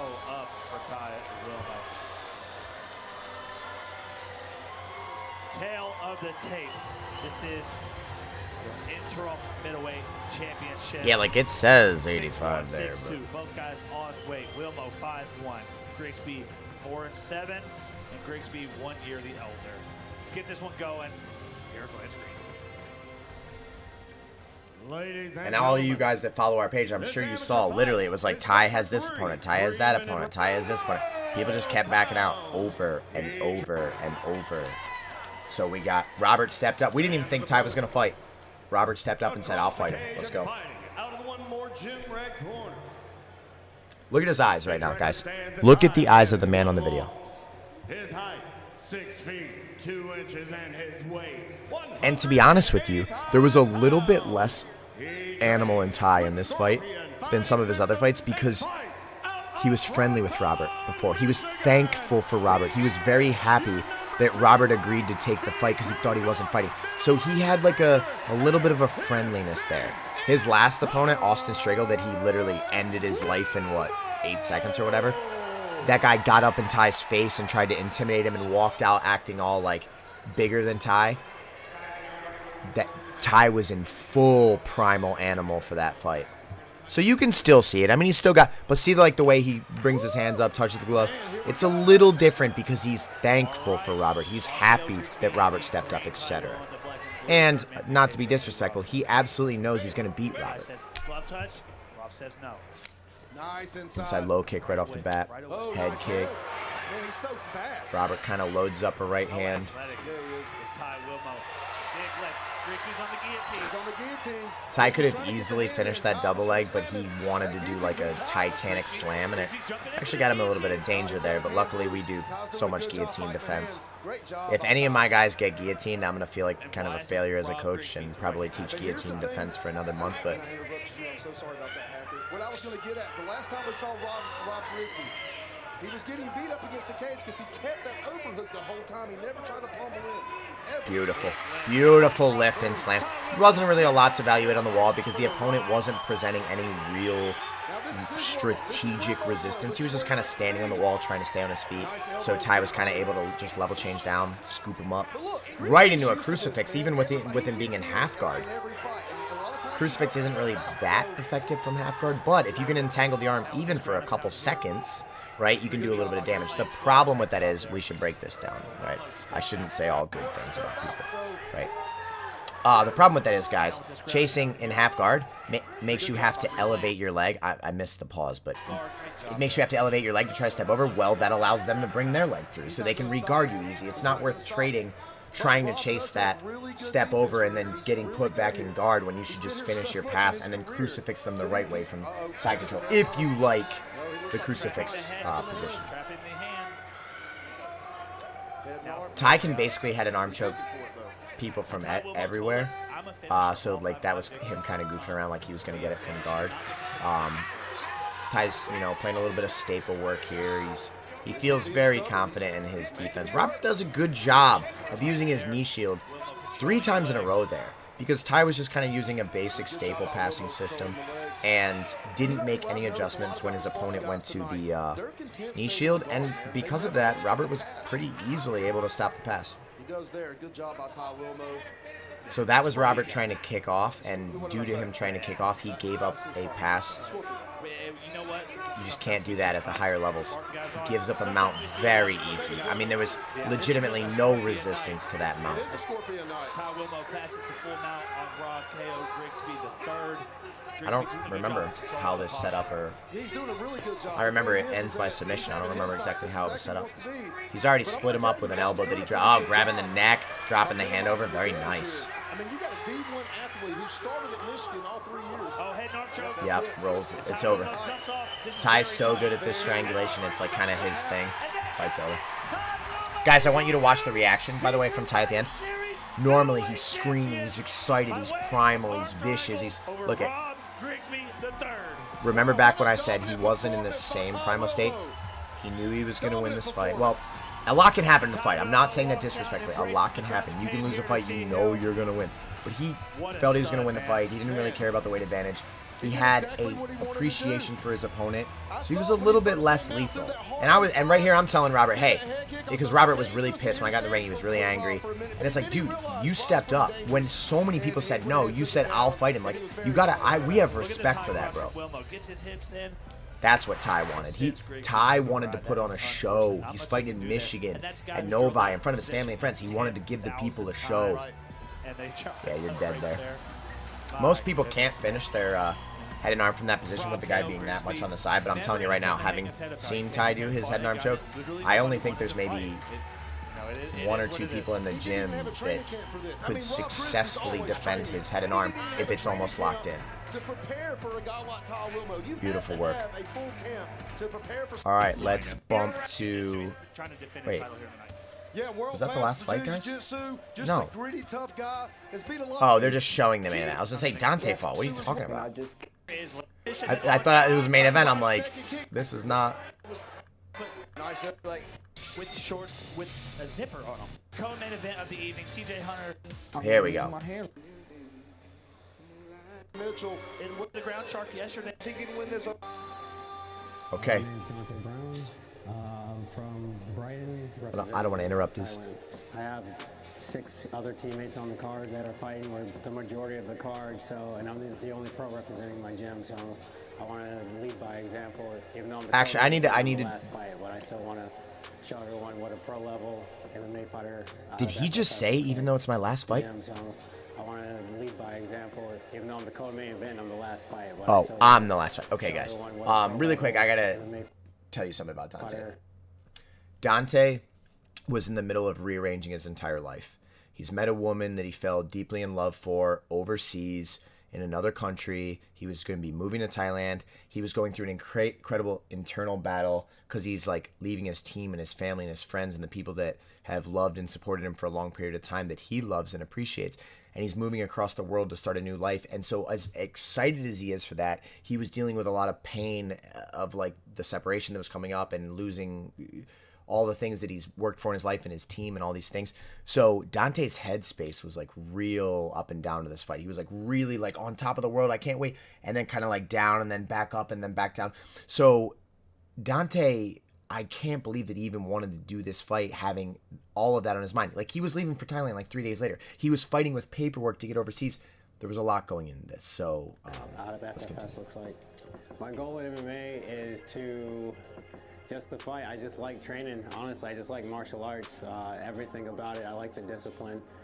Ideally, my end goal is just to fight in Japan. I've always wanted to do that since I was a kid. So once I get him and I have always said that I'll together. Be happy. I could die a happy man. He just wants to fight in Ryzen so bad. That I've finished have been by devastating KO. That's like my favorite way to finish fights. So I'm calling knockout, probably second round. CJ, he seems like a good fighter. He seems like a really nice guy. He actually is super nice. He gave me a bag of candy and stuff. We got 50 people watching right now between YouTube and Twitch. He's a jiu-jitsu guy. 50 people chilling live. And remember, we're doing Sydney and Randy right after this. I'm not too stressed about CJ's jiu-jitsu. I want to say thanks, CJ, for coming all the way out here and into my city and into my state and taking this fight, man. There's not a lot of people that want to step up and take this fight, and I really appreciate the opportunity to show the B2 fans what high-level MMA looks like. We knew his opponent was a very, very good grappler. Very good grappler. But to be honest, we only really thought that Dante was going to be threatened with CJ being in the bottom position. CJ's jumped guard. He's not, like, I mean, he won the fight, so I don't want this to come off the wrong way, but his wrestling is not the thing that stands out. A lot of his other skills stand out. He's super talented, but his jiu-jitsu was definitely like, okay, we gotta respect the man's jiu-jitsu. But Dante is normally extremely good at stopping takedowns, at being able to sprawl, at getting his hips back. So we assumed that if a grappling exchange took place, it would most likely be with Dante on top. We did a lot of like breaking down if this kid tried to play rubber guard. I systematically showed Dante how to deal with different problems that come up in rubber guard. Like in my opinion, rubber guard's like so easy to stop just because it's so systematized. And if you're a 10th Planet guy, guy. I'm sorry. I'm not saying that there's not great 10th ranked people. It's just, it's not great. It's not that great for everyone. It's too easy to negate. With that being said, it can be decent for ground and pound control. It can be decent for posture control. It can be decent for getting stand-ups. But Dante and I went through and broke down rubber guard, and I felt extremely confident. Like if CJ tries to play rubber guard on Dante, Dante will be able to shut him down. Especially with me being able to talk to him. I'm gonna be able to tell him step by step what to do, how to work through the situation. I wasn't really worried about it. But Dante, me, and many other people did not expect Dante to get taken down. He's really been working on his skills. He's got great hands. He's got great ground. There is no more one-dimensional fighter. This guy proves it right here. He's going to be able to do whatever he wants. Shout out to Chris Lytle, the guy that's talking right now. Long-time UFC vet, amazing guy. Came out and trained with us recently. Commentates for B2, commentates for BKFC. Shout out. That's right, and he's very confident that he could get the job done tonight. Oh, and by the way, backstage, Dante looked fantastic. Fantastic. Like, I was so nervous about where his mindset was going to have him.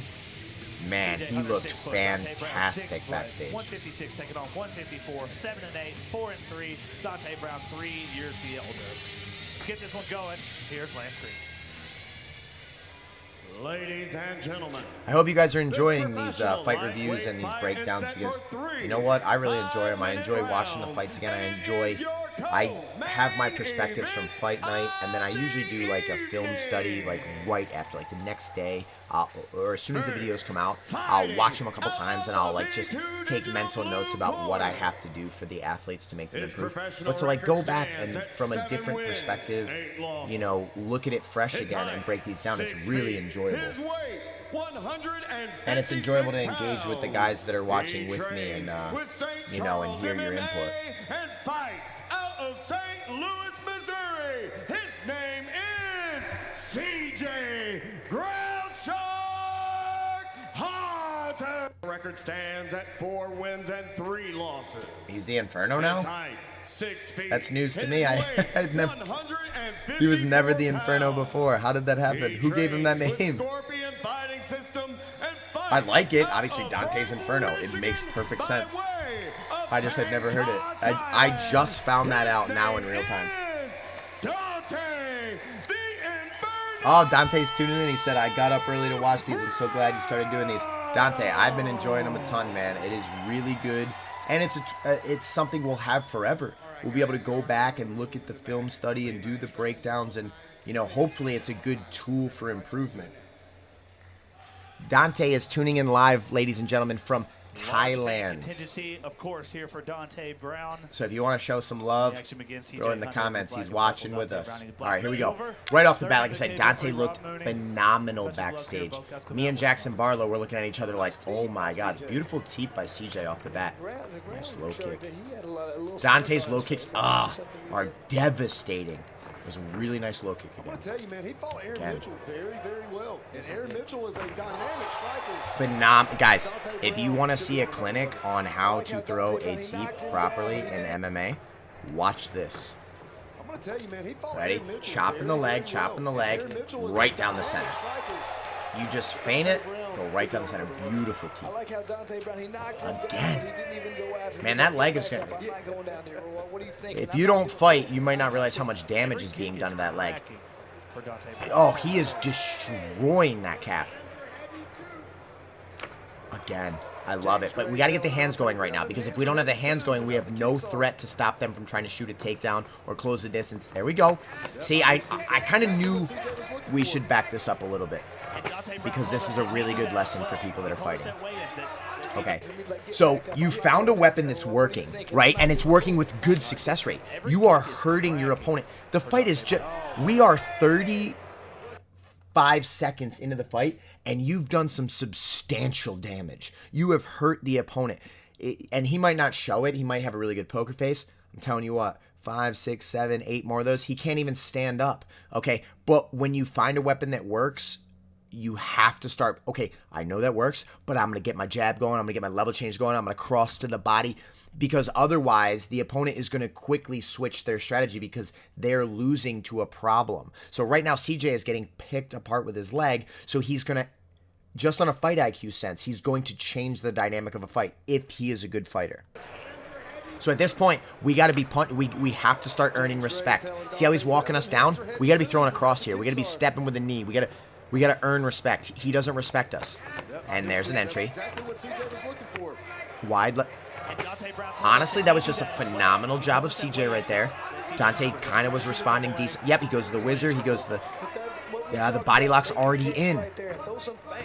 Okay, I want to review that because it wasn't really as much about Dante doing a lot wrong there. It was more about CJ was really effective. I want you guys to see this again. Apparently, I was saying that in real time. I need to see those hands, Dante. So Dante does a good job here where he does. CJ's already in, guys. Look at this. His leg has got penetration. He's under the butt. He's tight. His chest is tight. I mean, you're getting taken down at that point. He gets taken down, but then like a cat. I mean, instantly gets his legs to the wall, gets right back to his feet. Now, the problem comes into play of if our opponent gets a really tight body lock, we're probably getting taken back down again, unless we want to go for something like if I'm in this situation right here, guys. Think about right now what you guys would do. You got your wizard. You got your arm here. But your opponent has a full body lock. I'm like, no. If I'm in this position, actually this happened to me my second fight in Brazil. If you guys go back and watch, this exact thing happened to me. He kneed me in the body and he went here. As soon as I'm here, if I don't react very quickly, I am getting taken down. Which in my case, I don't really care. Like, take me down. But if I want to stand, like it's like, okay, I want to be on my feet. The second this happens, we have to go on the offense. You are too far behind to be on the defense. He has a full body lock. Regardless of what you do with your legs, regardless of anything else, you're in serious danger. So in my opinion, the best two options that I would utilize, this leg should either kick an extremely hard Uchimata on this leg to offset his balance. And if we're going to go to the mat, we're going to go on my terms. We're going to go with me on top of you. We're not going to go with you on top of me. Or you could go like Haraya Goshi all the way across, stepping this leg across the outside of the leg, pivoting the upper body and hip through, and you would send this man flying for sky miles. He's going to get taken down. Or the final one, which would definitely be the riskiest, would be like a headlock of some sort or some type of attempt like that. But I wouldn't try that. I would go Uchimata or I'd go Haraya Goshi. And if you're going to go to the ground on your terms. You see, like Dante wants to pummel there, right? And traditionally thinking, a lot of coaches might be like, underhook, underhook. Guys, it's too late. He has a full body lock. He has already brought your spine in. Look at where Dante's butt is, back is, and spine is. He already has the curvature. You've lost the strength in your body. You have to go for something else. What we talked about, naked kicks right and Dante, honest to God, did the best that he could right there. And look at, guys, he recovered his half immediately. He's got his frame in. And he's a little frustrated right there because he's like, okay, I never get taken down like that. Why did I get taken down like that? You know what I mean? And like, who knows what else is running through his mind? He's battling a lot. Okay. Why is an opponent pulling your head like this? Well, he's pulling your head like this because he has a whizzer, and he's giving away the theory that he's going to try to look for a Darce attempt or a guillotine attempt or some type of packaging of the head and the arm. This is a massive threat. Right hand should post off the hip at this point to strengthen the driving force you have. Left knee should press away. Back should drive out. We have to complete. He is giving you a huge look into what he wants to do. Set it up right now. That's his money. Those are nice elbows. Oh, that was the back of the head. Okay, that was the back of the head. But Dante was kind of turning, so that's allowed to happen, unfortunately. I think there was one or two in there that are kind of questionable, but at the end of the day, if your head is moving, they're never going to call the person if they land one on the back of their head. It would have to be two or more. Not so much for MMA, because this reason right here, you can go for those elbows, and if not, you get the Darce. Guillotine in a lot of different spots you can try and grab from there. Okay, Dante just tries to turn up instead of shooting out as he comes up. So like when you guys turn up with an underhook, you have to be exiting as you're coming up, and your head has to be ultra high in the air like this. Otherwise, you open the opportunity for this Darce. And you can see his opponent, that's all he wants. he almost allowed Dante to have this motion to look for his Darce, And if you watch CJ which he here, captures it here, right? And now this is danger. Like, Oh, this could be nasty. This could be, he's got to try to keep his hips away. This is in time okay, for so I TJ have to Hunter, but review he's this out really of quick, time. guys. He's going to get that The Darce. second it, it's happening. Dante had to square up and fight the hands immediately. That's all I have to say. He had to square up and fight the hands immediately before it went from this lock to this lock. Okay, grabbing this leg and extending this leg down and keeping this, you should be able to keep enough pressure off the neck from losing consciousness. It's not a great defense. It's not, well, actually, it can be done extremely effectively. It's unfortunate that you're in the Darce, but at the end of the day, you have to survive the Darce. And if they can't put you unconscious and they burn their arms out, that's huge, okay? Oh, and Dante just commented in real time. He said, that is exactly what I was thinking. I couldn't believe I was taken down like that. I knew it. I knew Dante was almost shocked by that. So Dante's safe right now, guys. Dante's safe. I want everyone to look at this. He's fine. He's good. He's okay. He's okay. I almost want the guy to be, like, burning his arm and stuff. Yep. And now, when Dante tries to switch a little bit here, it gets tighter and tighter and tighter. And only Dante knows if he was actually going to sleep or not. And he very well could have been. I'm not questioning whether he wasn't. But the second... Okay, I want to show you guys something. He's safe, he's safe, he's safe. He still feels safe, he still feels safe. Now, there's no leg entanglement control here, guys. You guys see this? He's just controlling everybody.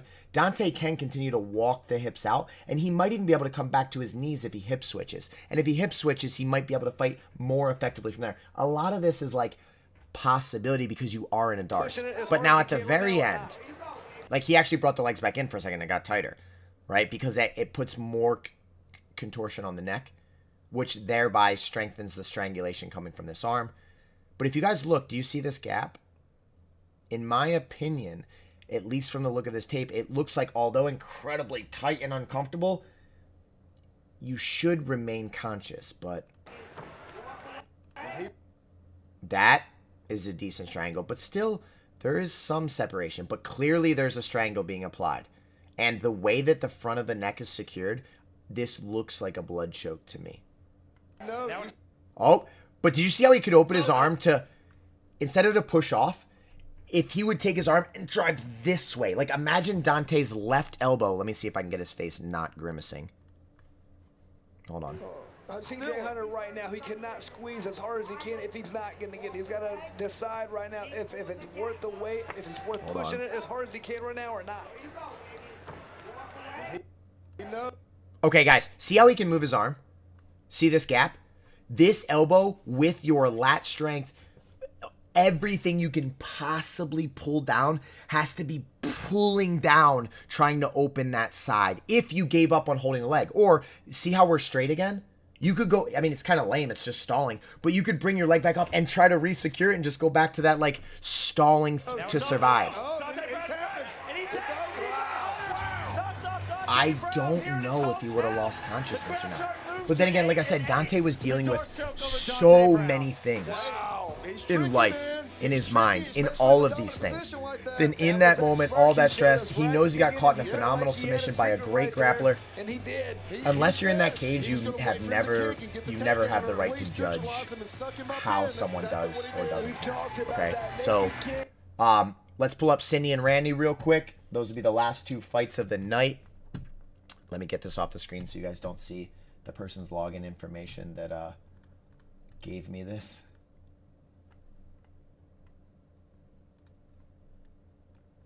There we go. All right, Sydney and Randy, real quick. Last two fights of the night. Let's go. Took some time off, but looks to stay active this year with hopes to getting back. Randy was the first fight of the night. We were super pumped. For the people that don't know Randy, he is 18. Yeah, so Randy was first fight of the night. He is 18 years of age. Just turned 18. Super excited to make his debut fight. And Sydney Churches makes her debut on this card as well. All right, so let's go. Okay, this is his opponent right here.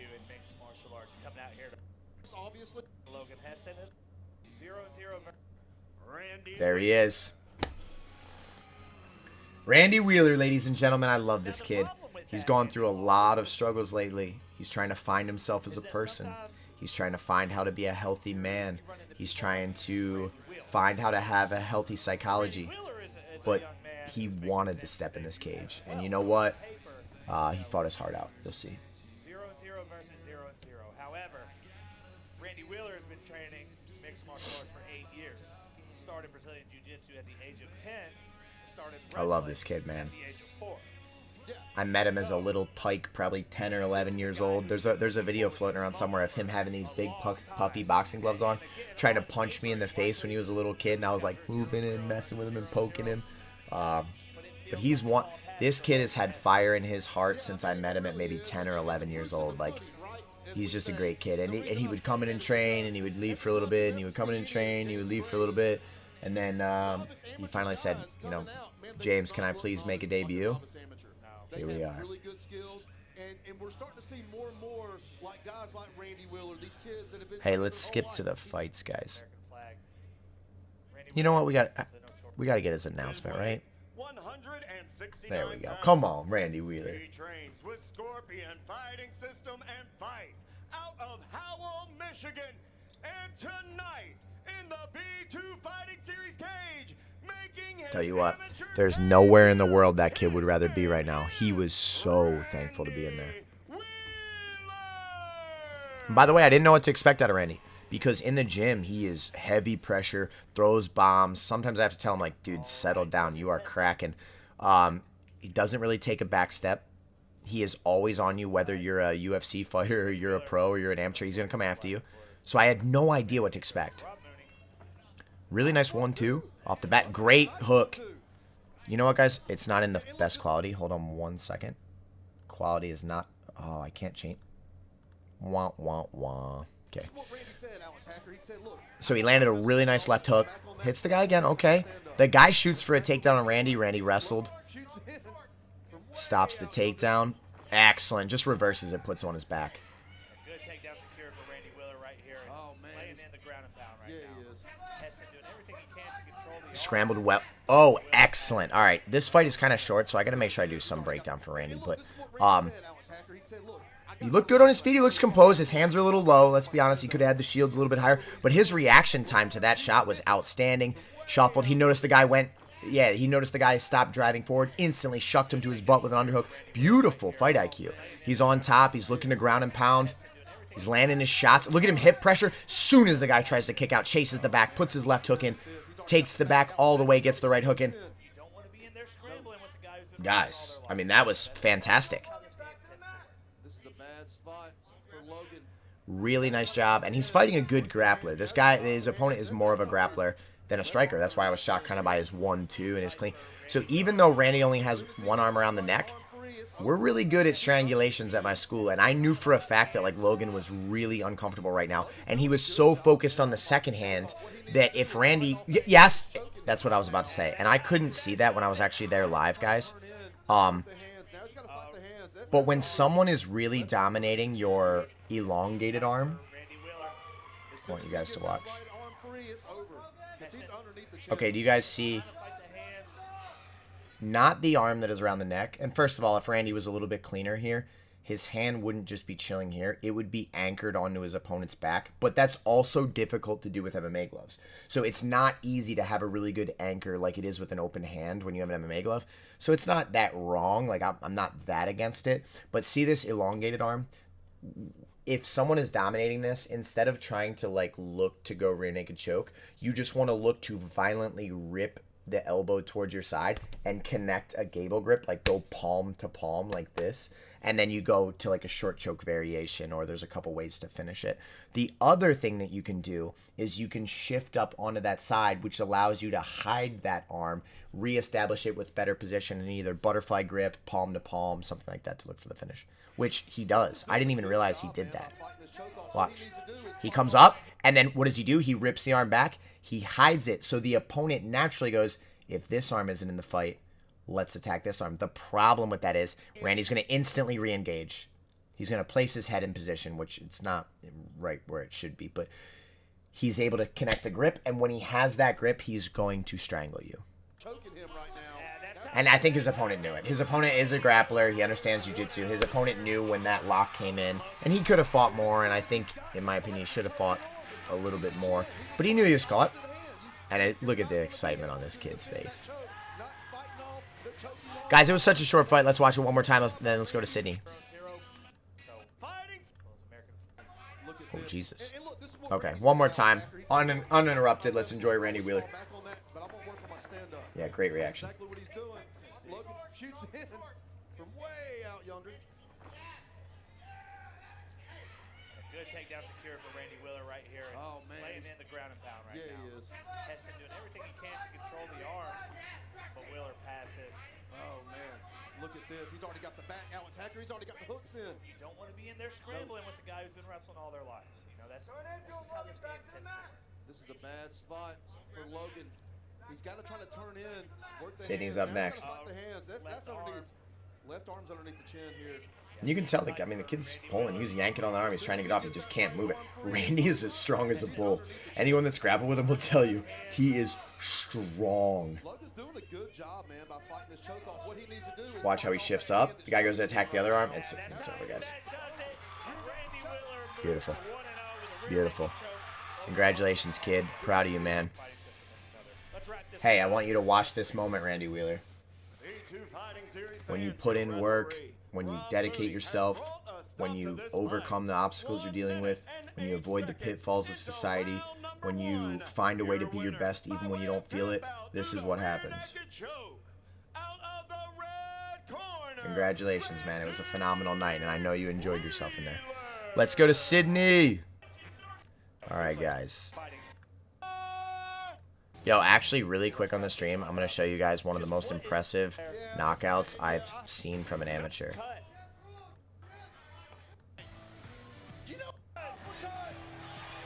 Really quick, because everyone's going to enjoy this. Okay, watch this uppercut, ladies and gentlemen. This is a debut amateur.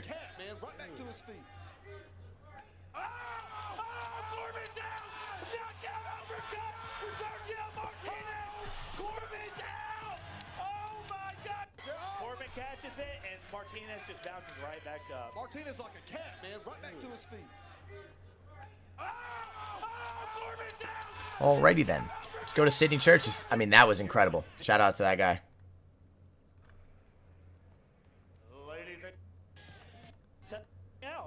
Ah, here it is. Sydney was... So, Sydney's opponent is 30 years old, I think. Somewhere around 30. Sydney is just still a kid. I mean, not a kid, but you very young adult. And there's a difference between being 30 and like having life beat you up a lot, and you get some grit, you get some perseverance. Sydney, wait, I want you to look in her eyes. That's the thing I always talk about. I really evaluate people a lot by their eyes.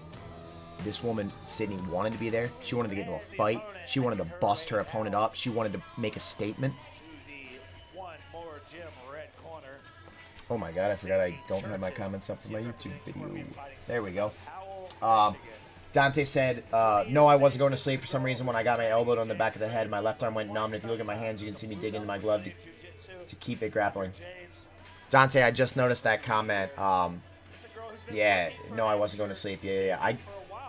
I thought so. But at the end of the day, with as much as you were balancing your mind and everything like that, bro, you went out there and you made the team damn proud, and we're incredibly proud for you, and I'm so happy that you found a life that you love. Like, you're always part of the family, brother.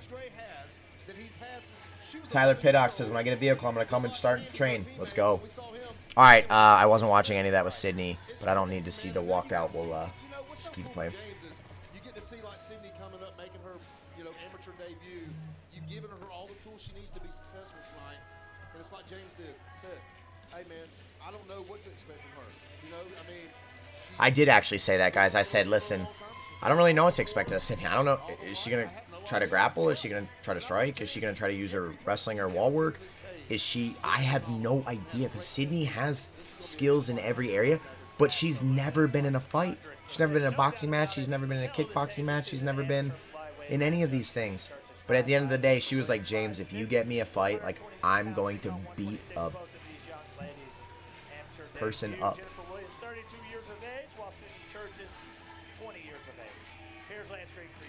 Like I said, 32-20. 32, you've got a different level of grit. But Mike Tyson at 19 years old is one of the scariest human beings on earth. Don't let age mean anything. And by the way, nothing but respect for Jennifer Williams. She fought hard. She was incredibly respectful the entire time. You know, like, nothing but respect. True martial artist that tried her best.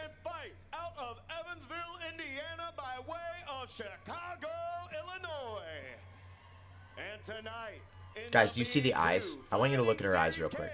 Look at the blinking nonstop, blinking, blinking. Look at the looking all around, the second guessing. That woman's mind is like this right now. Her mind is creating extreme stress on her. She's trying to find comfort in there, but she hasn't been prepared well enough. Look at Sydney's eyes.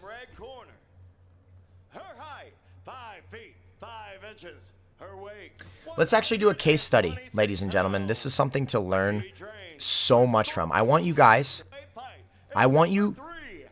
even if you watch this on mute, I want you to watch the facial expressions of both people. You can keep the volume on. Watch her eyes this entire time. Just watch her eyes. 6 inches. Her weight, 122 pounds. She trains with Velocity Fitness and fights out of Evansville, Indiana by way of Chicago, Illinois. And tonight, in the B2 Fighting Series cage, she makes her amateur debut. Do you guys see?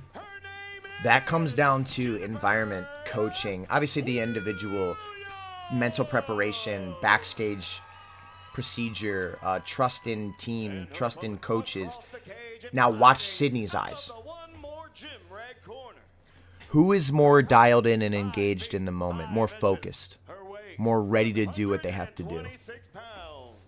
She trains with Scorpion Fighting System and fights out of That's not someone living in their head. That is someone in the moment, ready to put on a fight. She makes her amateur debut, and her name is Sydney Churches. And I'm sure you guys have all heard the story, but literally cage fights on a Friday night, goes to Tennessee and is the maid of honor in her sister's wedding the next night. And then the next day she's in Florida on a beach. Live a life you love. Here they go. Right off the bat, I have no idea what to expect out of Sydney. Bang! Lands four strikes immediately. There's something to be said about right off the bat letting an opponent know what's up. Everyone watch this. Overhand, straight, bang, bang. She lands 4 solid shots immediately. Now, we easily could have shucked that arm and taken the back because there was no whizzer there. But Sydney, this is the first time she's ever been in a fight, so I'm not going to overly judge. She did a good job of turning her without really any underhook control. Her legs are a little close there. She gets her underhook back. Okay, she elevates the right elbow. She should try to turn her from here. Sydney's actually looking for a takedown. Yeah, yep. She could have kicked the leg out with... Yo, what do we got? Oh my god, tell me it's stream problems again. Okay. She could have kicked the leg out like an Uchimata style to be a little bit more effective in that takedown. But hey, she's finished the takedown. I'm okay with that. Sydney's on top right now. Decent positioning. Honestly, I'd like this foot to be a little bit tucked more, but her opponent's not really... Oh! I was going to say, it almost caused her a problem right there. This leg should be tucked in a little bit to make it harder to recover the guard, to make it a little bit harder to escape. If this foot can freely be pulled out, you have a lot more options. See that all this extra space? We just don't need this excess space. She's on top. Just keeping her down. Bringing the forearm. Bounces the back of her head off the canvas. Framing the neck a little bit here. Keeping her uncomfortable. A little hammer fist. I'm good with all this because, again, an athlete needs to settle in. They need to feel their dominance. They need to feel like things are going, you know, according to plan before they really start to be able to open up and show their best. So I'm fine. Oh, right here, if we backstep this left leg to the outside, we get an easy pass. But, I mean, at the end of the day, I'm not when you don't feel a real jiu-jitsu threat from your opponent, I'm not even that against keeping our hips in heavy and staying heavy on the legs and just kind of beating them up and wearing them down. It's kind of like the Andrew Garcia theory against Adriel Rojas. There's a time to pass and there's a time to just beat someone up, frustrate them, lay on them, frame them. You don't have to rush to do every. Their legs are open. I gotta pass. All this. That's not true. At the end of the day, you have to win the fight. So there's a lot of different formulas to do that. Like right now, I mean, clearly she could pass. And some people online be like, oh, she should pass the guard right there. Yeah, maybe. But she's dominating the round. She's not expending a lot of energy. She's landing shots. Ooh, nice hammer fist right there. I'm okay with this. Nice. Catches her a little bit with that hook. She's kind of overly looking for the right hand. But Sydney knows she can hurt people with her right hand. Like, her right hand is substantially heavier than her left. End of the round, okay. It seems like the time is off on this video, so I'm actually going to pull up the YouTube version of this fight, and then we'll just pop that on our screen. Okay, so let's pause this really fast. Let's put Churches on here. Let's skip right to it. Scary. But I'm happy for these girls to be in here, and then both of them look like they're having a great time. Let's make sure the setting. All right, we're in high quality here. Sydney Churches. I mean, look. Oh, is this a replay? Yeah. All right, we should watch the replay really quick, and then and then it's the final round. But I'm happy. Coming.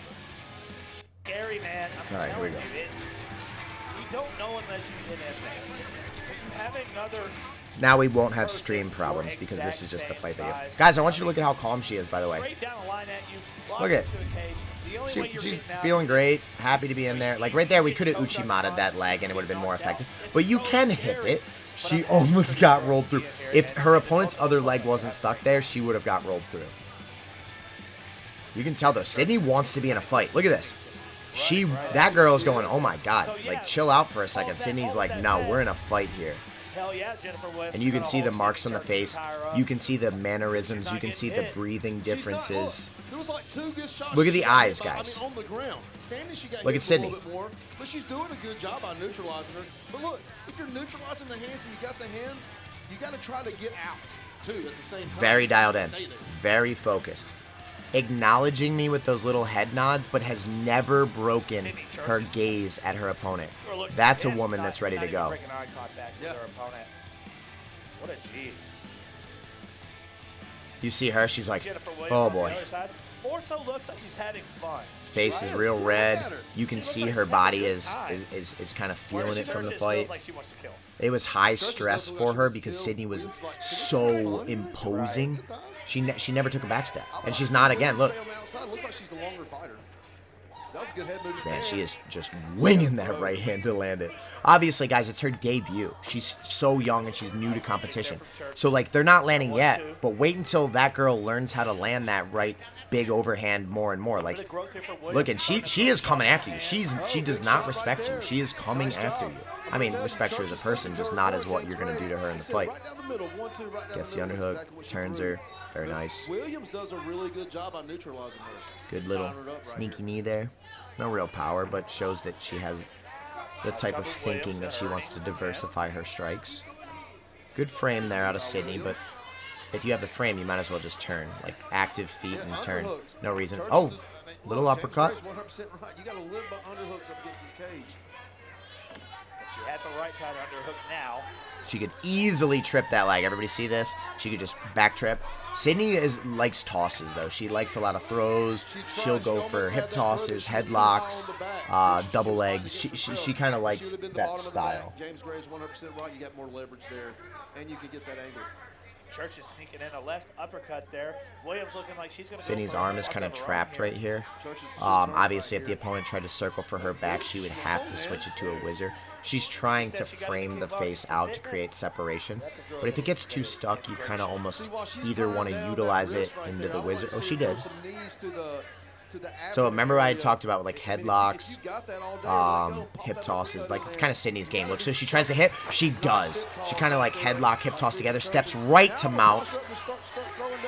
Nice. Full mount here for Sydney Churches. Lands a couple shots here. Williams with her hands extended. This is Nice. a spot. Good hammer fist down the middle. Another hammer fist, left hook. Churches has a lot of time here to finish. And then this she fight. settles in. Full minute remaining. And you know what? It's impressive that she didn't just try to go berserker here. She felt confident. The opponent is doing nothing with her legs to show that she understands mount escape. But man, she's just getting beat up right now. Yeah, she's getting beat up. She's not really doing anything. When she's not picking her shots. Oh, the hammer fists do a lot of damage because there's no padding in this part of the... Yeah, like those, that doesn't look like a lot. Take your hand and just hit a desk and watch how hard that is. There's no padding there. And it's a nose, eye. No reason. Churches just needs to go to town. And at the end of the day in amateur MMA, guys, the rule is you have to be intelligently defending yourself. Eating shots over and over and over. Yeah, like this fight's over. You can stop at any point. Yeah, that is not intelligent defense. And seeing the excitement in this young girl that has wanted this moment for so long, that has looked up to so many people in the gym that came up around her, that has learned from so many people. Man, this type of emotion is just so beautiful to see, and life needs more of it. Look at her. That's great. What a good feeling. All the same for Jennifer Williams as well. Let's go, Sydney Churches. I mean, look at, she wanted to be, look at that girl. She wants to be in a fight. Look at her face while... Listen, she did... We're watching that one more time, ladies and gents. Watch the intent, even in slow motion. Watch the look in the face and the intent. Like, she is like, come over here so I can knock you out. 1, 2, one overhand, one overhand. You know, it's not super clean yet, and it's not where it's going to be. That girl wants to fight. She didn't know how to get out of that situation. Right. No love lost there at all. No. I love this little, like, watch this. Oh, I love it. Yeah, girl. Congratulations, Sydney Churches. You earned your victory. But a great fight. And, you could not be more happy with Sydney Churches here. All right, let's wrap this one up. Here is Lance Green for your official. There it is. And she really didn't take any damage. I mean, you go back and you look at that fight, she really didn't take any damage in the fight. Stop to this fight. 2 minutes and 40. Let's see her get her hand raised. I'll talk real quick and we'll end this stream, guys. I hope you enjoyed it. It was cool to see so many people watching in real time. We had 50 people at one point. Hopefully you guys share this around. If you really appreciate the content and you want me to keep doing it, do me a favor. Share my YouTube or just write a... Hey, guys, this is a friend of mine. If you can support him for free by just subscribing to his YouTube channel. If you're watching on Twitch, you can follow us on Twitch. You don't have to subscribe so there's any money. Or like I said, just please, I'm trying to hit 1,000 subscribers on YouTube because then I can start getting paid for the content that I create.